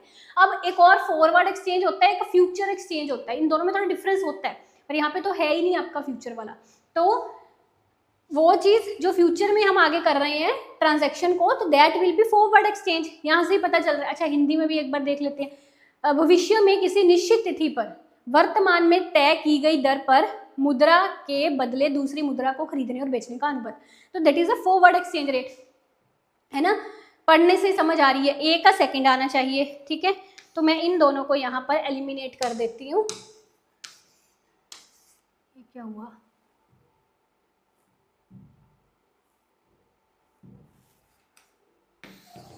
ये देखिए, ये दो एलिमिनेट हो गए। अब ए का सेकंड हो गया। अब आगे देखिए, और यहाँ पे हैजिंग। हैजिंग एक ऐसा कंसेप्ट है जिसका जो बच्चा इकोनॉमिक्स पढ़ रहा है कुछ 3-4 सालों से, उसको हैजिंग का मतलब पता होता है, covering the risk of foreign exchange. और ये मोस्ट रिपीटेड क्वेश्चन है एग्जाम में। अकेले हैजिंग से क्वेश्चन पूछ लेते हैं कि हैजिंग क्या होता है। So hedging is covering exchange risk. Exchange risk को कवर करने को हम हैजिंग बोलते हैं। 3 तरह के मैंने एक्सचेंज रिस्क आपको एग्जाम्पलों के साथ समझाए हुए हैं अपनी इंटरनेशनल की क्लासेस में। So hedging means covering exchange risk, यानी कि बी का फर्स्ट आएगा। तो बस इसी से पता चल रहा है कि फर्स्ट आंसर आपका यहाँ पे सही है। इसके अलावा समझने के लिए बाकी समझ लीजिए। Arbitrage that is movement of exchange rate between 2 limit set by, नहीं आर्बिट्रेज नहीं, स्पेसी पॉइंट है। स्पेसी पॉइंट में है कि 2 लिमिट सेट कर दी गई, उसमें एक्सचेंज रेट की मूवमेंट है। और आर्बिट्रेज का मतलब है 2 मार्केट्स हैं जो फिजिकली सेपरेट है, which makes 2 markets that are physically separate a single market in economic sense. इसका मतलब ये है कि जैसे मान लीजिए 2 मार्केट्स हैं। अब आर्बिट्रेजर क्या करता है, यहाँ पे इस मार्केट से सस्ते से में खरीद रहा है और इस मार्केट में जाके महंगे में बेच रहा है। मतलब है 2 फिजिकली सेपरेट मार्केट, पर वो सिंगल मार्केट बन गई इकोनॉमिक सेंस में, क्योंकि आर्बिट्रेजर ने यहाँ से खरीद के यहाँ पे बेचा अपना प्रॉफिट कमाने के लिए। दैट इज आर्बिट्रेज, ठीक है। तो ये हो गया आपका फर्स्ट आंसर। आगे चलिए, arrange the following events in chronological order. इन डेट्स से बहुत क्वेश्चन आते हैं एग्जाम में। First phase of nationalisation of commercial banks, ये देखिए, और ये मैंने इंडियन इकोनॉमी की क्लासेस में आपको सारे एक्ट्स और उनकी डेट्स बड़े अच्छे से कवर करवाई हुई है सारी, है ना। नेशनलाइजेशन ऑफ कमर्शियल बैंक्स का first phase 1969, EXIM bank export import bank की establishment 1982, Narasimham committee on banking system first इसका कमेटी 1991, एंड फेमा एक्ट की जो है फॉरेन एक्सचेंज मैनेजमेंट एक्ट 1999 में। इसके अलावा जो इंडियन इकोनॉमी में और भी मैंने आपको एक्ट्स और उनकी डेट्स करवाई हुई हैं, वो सारे आपको बड़े अच्छे से पढ़कर जानी है, ठीक है। तो उसके अकॉर्डिंग ही इसका आंसर हम लगा सकते हैं। आगे चलते हैं। अब ये समझिए, पब्लिक इकोनॉमिक्स का क्वेश्चन है, कहता है whole burden of tax will be borne by consumer if. Tax का सारा बर्डन कंज्यूमर के द्वारा बोर्न किया जाएगा अगर। तो इस चीज़ को बड़े ध्यान से समझना, ये जो बर्डन है और जो इलास्टिसिटी है इन्वर्सली रिलेट करते हैं। समझिए, अगर elasticity of demand elasticity of supply से ज़्यादा है, अगर ये देखिए consumer side elasticity of demand that means consumer side की इलास्टिसिटी ज़्यादा है ना, एंड इलास्टिसिटी ऑफ सप्लाई की बात कर रहे हैं that is related to producer side. तो अगर इलास्टिसिटी ऑफ डिमांड ज़्यादा है दैट मीन्स ज़्यादा बर्डन प्रोड्यूसर्स पर आएगा। इलास्टिसिटी बर्डन इन्वर्सली रिलेटेड है। अगर कंज्यूमर साइड की इलास्टिसिटी ज़्यादा है तो ज़्यादा बर्डन टैक्स का जो है वो प्रोड्यूसर्स पर होगा। और इसकी रीजनिंग वगैरह वाली एक पूरी वीडियो मेरे इस चैनल पर पड़ी हुई है, आप देखना, इसी थ्योरी पर है, मार्शल थ्योरी ऑफ ये टैक्सेशन इंसिडेंस ऑफ टैक्सेशन वाली। मैंने आपको बहुत अच्छी एग्जाम्पलों के साथ ये पूरा कंसेप्ट क्लियर किया है हुआ है कि ऐसे क्यों होता है, ठीक है ना। आधे घंटे की वो वीडियो है पूरी। तो जिस साइड की इलास्टिसिटी ज़्यादा है उस साइड बर्डन कम होगा। तो अगर मान लीजिए इलास्टिसिटी ऑफ डिमांड जो है वो इनफाइनाइट है और इलास्टिसिटी ऑफ सप्लाई 0 है, तो सारे का सारा बर्डन होगा प्रोड्यूसर पर, है ना, क्योंकि उसकी इलास्टिसिटी 0 है। और इससे उल्टा, अगर इलास्टिसिटी ऑफ डिमांड 0 है and elasticity of supply infinity है, तो सारे का सारा बर्डन होगा कंज्यूमर पर। यही चीज़ इसने पूछी है कि सारा बर्डन जो है वो कंज्यूमर कब बर्न करेगा, जब इलास्टिसिटी ऑफ डिमांड जो है वो 0 का मतलब है इनइलास्टिक होगी, इनइलास्टिक होगी, परफेक्टली इनइलास्टिक होगी, और सप्लाई जो है वो परफेक्टली इलास्टिक होगी। ये बनाएगा थर्ड वाला इसका आंसर, है ना। Third, demand for commodity perfectly inelastic होगी और सप्लाई परफेक्टली इलास्टिक। ये पूरी थ्योरी है, मेरी बुक पर भी है और उस पर मैंने स्कैन वीडियो का लिंक भी ये भी लगाया हुआ है, स्कैनर। आगे देखो, what is the correct sequence of the following. अब ये आपको जो WTO है उसके राउंड्स हैं, उसके राउंड्स का सीक्वेंस पूछा है।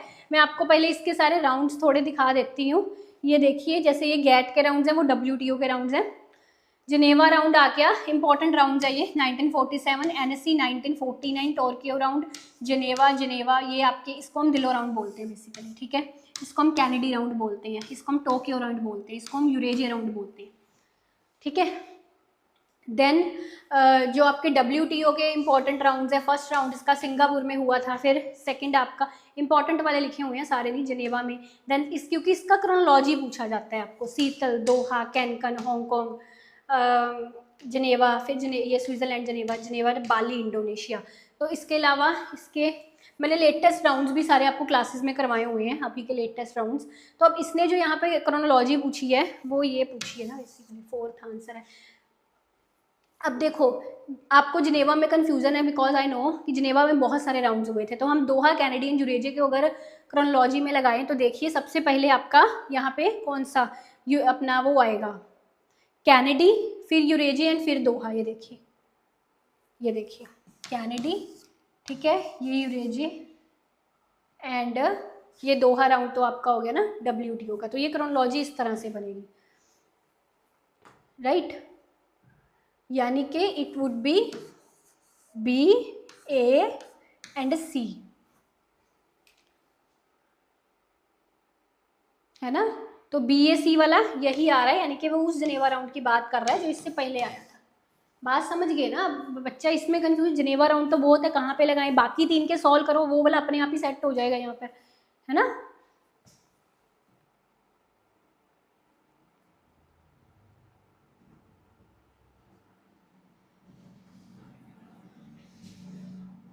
अब जीरो बेस्ड बजटिंग बहुत इंपॉर्टेंट है ये कंसेप्ट, इससे एग्जाम में क्वेश्चन पूछा जाता है आपको।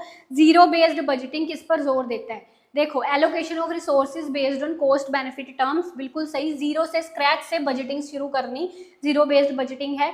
रिसोर्सेज का एलोकेशन कॉस्ट बेनिफिट टर्म्स में बिल्कुल किया जाता है। प्रिपेयरिंग अनलिमिटेड डेफिसिट फाइनेंसिंग तो नहीं है इसमें। न्यू बजट प्रिपेयर करना स्क्रैच से यानी कि जीरो से, बिल्कुल। बजट ऐसे प्रिपेयर करना कि एक्सपेंडिचर की हिस्ट्री को निगलेक्ट कर देना, यानी कि पहले जो एक्सपेंडिचर लगाया था उसकी हिस्ट्री को निगलेक्ट करके एक नए सिरे से शुरू करना, ठीक है। तो इसमें आपका अच्छा ये दिया कंसेप्ट किसने है? यू मस्ट रिमेंबर पीटर फिर ने ये दिया, ठीक है। यानी कि बी वाला नहीं आएगा, बाकी आएंगे आपके। तो इसका थर्ड आंसर यानी कि ACD आपका सही होगा, ठीक है। ये देखिए, एवरी एक्सपेंस जो है, बेनिफिट्स जितने वो प्रोवाइड कर रहा है, जितनी उस पर कॉस्ट लग रही है, उसके अकॉर्डिंग एनालिसिस किया जाता है, सारा जीरो से शुरू किया जाता है, ठीक है। पास्ट एक्सपेंडिचर बिल्कुल रिलाई नहीं, प्रीवियस स्पेंडिंग को ऐसे ऑटोमेटिक नहीं कि मैं पिछले साल इस चीज़ पर इतना खर्चा हुआ था, इसको एज इट इज़ ऐसे ऐड कर देते हैं इस साल के बजट में भी, ऐसा नहीं होता, ठीक है। तो दैट मीन्स कहने का कि हिस्ट्री ऑफ एक्सपेंडिचर निगलेक्ट करी जाती है। बी वाला इनकरेक्ट इसलिए था, unlimited deficit financing. Zero based budget जो है फोकस करता है कॉस्ट कंट्रोल पर, क्योंकि भाई जो स्कीम का इतना बेनिफिट नहीं हो रहा, जिस प्रोजेक्ट का इतना बेनिफिट नहीं हो रहा, उसको एलिमिनेट कर दो, उस पर खर्चा एलिमिनेट कर दो। तो कॉस्ट को कम करने पर ये जोर देता है, एफिशिएंसी को बढ़ाने में, ठीक है, डेफिसिट को इंकरेज करने में नहीं। सो दैट्स वाई बी वाला इनकरेक्ट, ठीक है जी। अब ये पॉवर्टी एस्टिमेशन की कमेटीज हैं, वही वाला इसका ट्रिक है, दाल तैयार वाला जो हम पढ़ते हैं आपका, दैट इज ऐसे, दैट इज दंदेकर कमेटी, अलग committee, Lakdawala committee, Tendulkar committee and Rangarajan committee, है ना। तो इसके अकॉर्डिंग अगर हम लगाएं तो आपका A, then B, then CD, यही है, सेम ही दिया हुआ उसमें, ये वाला, ठीक है। ये देखिए, then which of the following will result in an investment multiplier of value 4? कौन सा फंक्शन इसमें होगा जिससे जो इन्वेस्टमेंट मल्टीप्लायर की वैल्यू है आपकी वो 4 आएगी?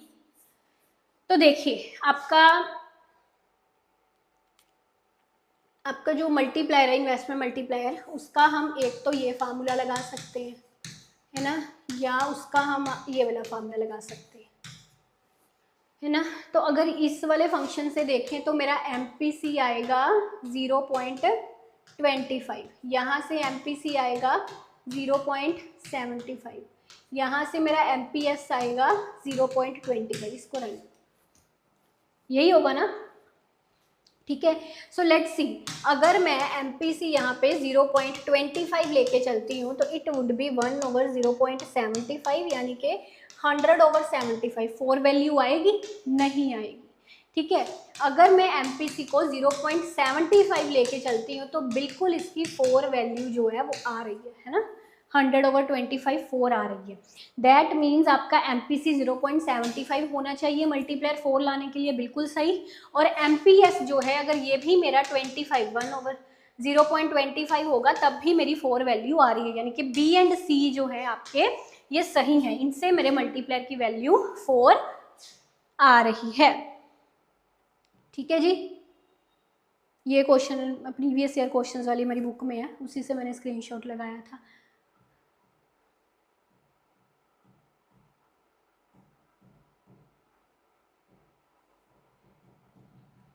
आगे देखिए, देखिए मैचिंग है ये,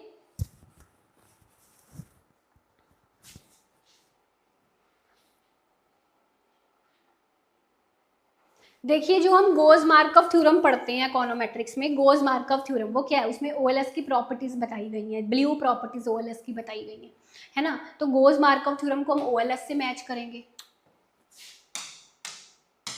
इसको OLS से करेंगे। देन मल्टीकोलिनियरिटी में क्या होता है कि एक्सप्लेनेटरी वेरिएबल्स में रिलेशनशिप, जैसे ये मेरा मॉडल है इस तरह से, तो जो x1 एंड x2 में रिलेशनशिप है दैट इज अ मल्टीकोलिनियरिटी ना, सो इसको हम इससे कर देंगे, ठीक है। मोड जो है वो सेंट्रल टेंडेंसी का मेजर है, सेंट्रल टेंडेंसी के मेजर मीन मीडियन मोड है। और कोरिलेशन कोफिशिएंट कार्ल पियर्सन का है, ये कार्ल पियर्सन का हम फार्मूला पढ़ते हैं कोरिलेशन कोफिशिएंट का, है ना।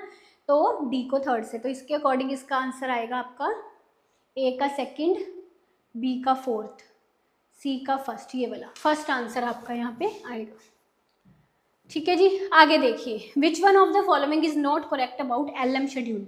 LM शेड्यूल के बारे में क्या सही नहीं है, तो मैं यहाँ पे आपको LM शेड्यूल बना के दिखा रही हूँ। As a positive relation show करता है ये rate of interest and income में। LM शेड्यूल IS जो है इस तरह बनेगा, downward sloping. So LM schedule slopes upward to the right, बिल्कुल सही। और IS शेड्यूल जो होता है वो स्लोप्स डाउनवर्ड करता है ना, ऐसे करके। आगे ये जो चीज़ें हैं ना दोनों, ये इसके स्लोप के बारे में है। ये स्लोप वाली चीज़ें आपको IS LM वाली क्लास में बड़े अच्छे से मैंने रटाई थी। ये देखिए स्लोप ऑफ LM किस पर डिपेंड करता है। पहली चीज़ है income elasticity of demand for money, दूसरी चीज़ है interest elasticity of demand for money. इसको हम ऐसा भी बोल सकते हैं income responsiveness of demand for money या interest responsiveness of demand for money. यानी कि इनकम अगर income elasticity of demand for money ज़्यादा रहेगी तो आपका LM कर्व स्टीपर बनेगा एंड वाइस वर्सा। और interest elasticity of demand for money जो है ये अगर कम रहेगी तो आपका LM कर्व जो है वो स्टीपर बनेगा एंड वाइस वर्सा। ये इसका स्लोप, इस तरह से हम इसका स्लोप जो है वो डिपिक्ट करते हैं। अब यहाँ पर जो इसने कहा, लेट्स सी सेकंड ऑप्शन पढ़िए, कहता है LM शेड्यूल फ्लैट होगा अगर interest elasticity of demand high होगी, एंड LM शेड्यूल स्टीप होगा अगर इंटरेस्ट इलास्टिसिटी लो होगी, जो कि बिल्कुल सही है। यहाँ पर पढ़िए, इंटरेस्ट इलास्टिसिटी लो होने से LM कर्व स्टीपर बनता है। स्टीपर फ्लैटर का मतलब ये है दैट इज द स्टीपर, ठीक है, and that is the flatter. समझ गए बात। तो ये चीज ISLM वाली आप पूरी क्लास भी मेरी देख सकते हो, जिसमें मैंने आपको स्टीपर फ्लैटर वाली सभी चीजें, ये क्यों ज्यादा है क्यों कम है, इलास्टिसिटी पर ये चीज कैसे डिपेंड करती है समझाई हुई है, ठीक है। तो यानी कि ये सही है। फिर LM शेड्यूल कहता है डाउनवर्ड शिफ्ट होगा राइट की तरफ with then increase in the quantity of money. तो देखिए अगर क्वांटिटी ऑफ मनी बढ़ेगी तो आपका LM शेड्यूल ऐसे शिफ्ट होगा, राइट, ऐसे शिफ्ट होगा, ऐसे। इसका मतलब कि डाउनवर्ड ही तो जा रहा है, ठीक तो है, और अपवर्ड ऊपर ऐसे शिफ्ट होगा जब आपकी क्वांटिटी जो है, क्वांटिटी ऑफ मनी है वो डिक्रीज होगी, पीछे की तरफ शिफ्ट होगा। पीछे जा रहा है तो वो ऊपर जा रहा है, मीन्स आगे जा रहा है तो वो नीचे जा रहा है। बात समझ गए, ये भी बिल्कुल सही है। फिर चौथा, एलएम शेड्यूल ऐसा शेड्यूल है जो कॉम्बिनेशन ऑफ वैल्यूज दे रहे हैं इन्वेस्टमेंट एंड इंटरेस्ट रेट की। नहीं जी, ये इनकम एंड इंटरेस्ट रेट की वैल्यूज देता है, ना कि इन्वेस्टमेंट की। तो ये गलत है, तो ये इनकरेक्ट है, यानी कि फोर्थ वाला आपका इनकरेक्ट, तो ये सही हो गया। क्लियर। अगला क्वेश्चन, इनमें से कौन सी इक्वेशन मनी मार्केट को रिप्रेजेंट करती है? देखिए ध्यान से इस चीज को समझिए। मैंने आपको अभी बताया था कि जो मनी मार्केट है उसमें जो रिलेशनशिप है ना अपना इनकम एंड इंटरेस्ट का, वो पॉजिटिव होता है ना, कि इनकम बढ़ेगा, इनकम बढ़ने से रेट ऑफ इंटरेस्ट बढ़ेगी, positive relation between income and interest rate. जबकि आईएस कर्व में ये रिलेशनशिप नेगेटिव होता है। तो दैट मीन्स कि जो आपका एलएम कर्व है ना, उसकी इक्वेशन आपकी ऐसे बननी चाहिए कि इंटरेस्ट रेट एंड इनकम में पॉजिटिव रिलेशन दिखा रहा हो, ठीक है। दैट मीन्स माइनस का साइन ना हो, प्लस का साइन हो। तो यहाँ से अगर मैं इक्वेशंस को देखूँ तो इन्वेस्टमेंट इनकम वाला तो काट ही दो भाई, इन्वेस्टमेंट की बात नहीं हो रही, इन्वेस्टमेंट वाला फिर आ गया, इसको काट दो। मतलब इन दोनों में से एक इक्वेशन आपकी सही बनेगी, है ना। तो देखिए ध्यान से समझिए। अब ये वाली जो इक्वेशन है ना, ये आपका नेगेटिव रिलेशन डिपिक्ट कर रही है इनकम एंड इंटरेस्ट रेट में, है ना। नेगेटिव रिलेशन देखो ऐसे है ना, ये I is equal to 150/2 minus 2y/2, ये है equation. That is a negative relation. जब आपको याद है हम डिमांड इक्वेशन लिखते होते हैं, डिमांड कब कैसे लिखते हैं, जब क्वांटिटी डिपेंड्स ऐसे लिखते हैं ना, तो ऐसे हम बोलते हैं कि डिमांड एंड आपका प्राइस जो है उसमें नेगेटिव रिलेशन है, यानी कि आपका यहाँ पे प्राइस बढ़ेगा तो डिमांड जो है वो कम होगी, there is a negative relation. तो जब हम सप्लाई कर्व की बात करते हैं तो पॉजिटिव लगा देते हैं, बिकॉज उसमें पॉजिटिव रिलेशन डिपिक्ट करते हैं, ठीक है। तो इसी तरह से ये अब इक्वेशन आपका नेगेटिव रिलेशन डिपिक्ट कर रही है इनकम एंड इंटरेस्ट रेट में, है ना। तो अगर आप इसको ऐसे भी लिख लेते हैं ना, मीन्स टू से कि इनकम को इस साइड ले जाए, इंटरेस्ट रेट को इस साइड ले आए, होगा तो वो नेगेटिव ही तब भी, ठीक है ना। आई मीन टू से कि you can write it like that, 2y/2 इसको इस साइड ले गए, 150/2 माइनस आई, है ना। मतलब एक वेरिएबल को इस साइड डिपेंडेंट साइड पर रखना है, दूसरे को इंडिपेंडेंट साइड पर रखना है, तब वो रिलेशनशिप डिपिक्ट होता है, द नेगेटिव है। अब जो पहली इक्वेशन थी उसमें अगर आप ये चीज़ करते हो ना, 1.5y is equal to 2y minus 300, यानी कि 1.5y इज इक्वल टू -300 है, प्लस जो y का कांस्टेंट है वो पॉजिटिव है, इसका भी पॉजिटिव है, इसका भी पॉजिटिव है। So that equation depicts the positive relation between income and interest rate, है ना। सो दैट मीन्स ये आपकी LM की इक्वेशन है और ये आपकी IS की इक्वेशन है। तो इसका फर्स्ट आंसर आपका जो है वो सही होना है। तो क्या होगा,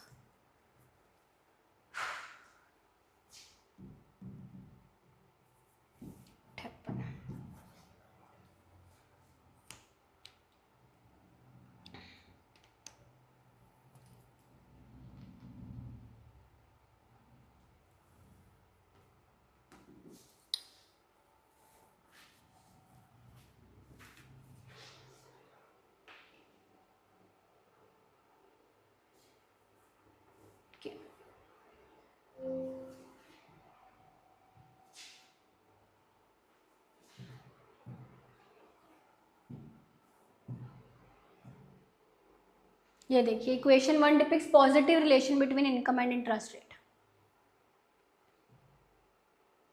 so first is the correct answer. Clear. तो इसी के साथ आज का सेशन खत्म करते हैं। आई होप आपको अच्छा लगा होगा। कमेंट्स में ज़रूर बताइए आपको कैसा लगा सेशन। Best of luck.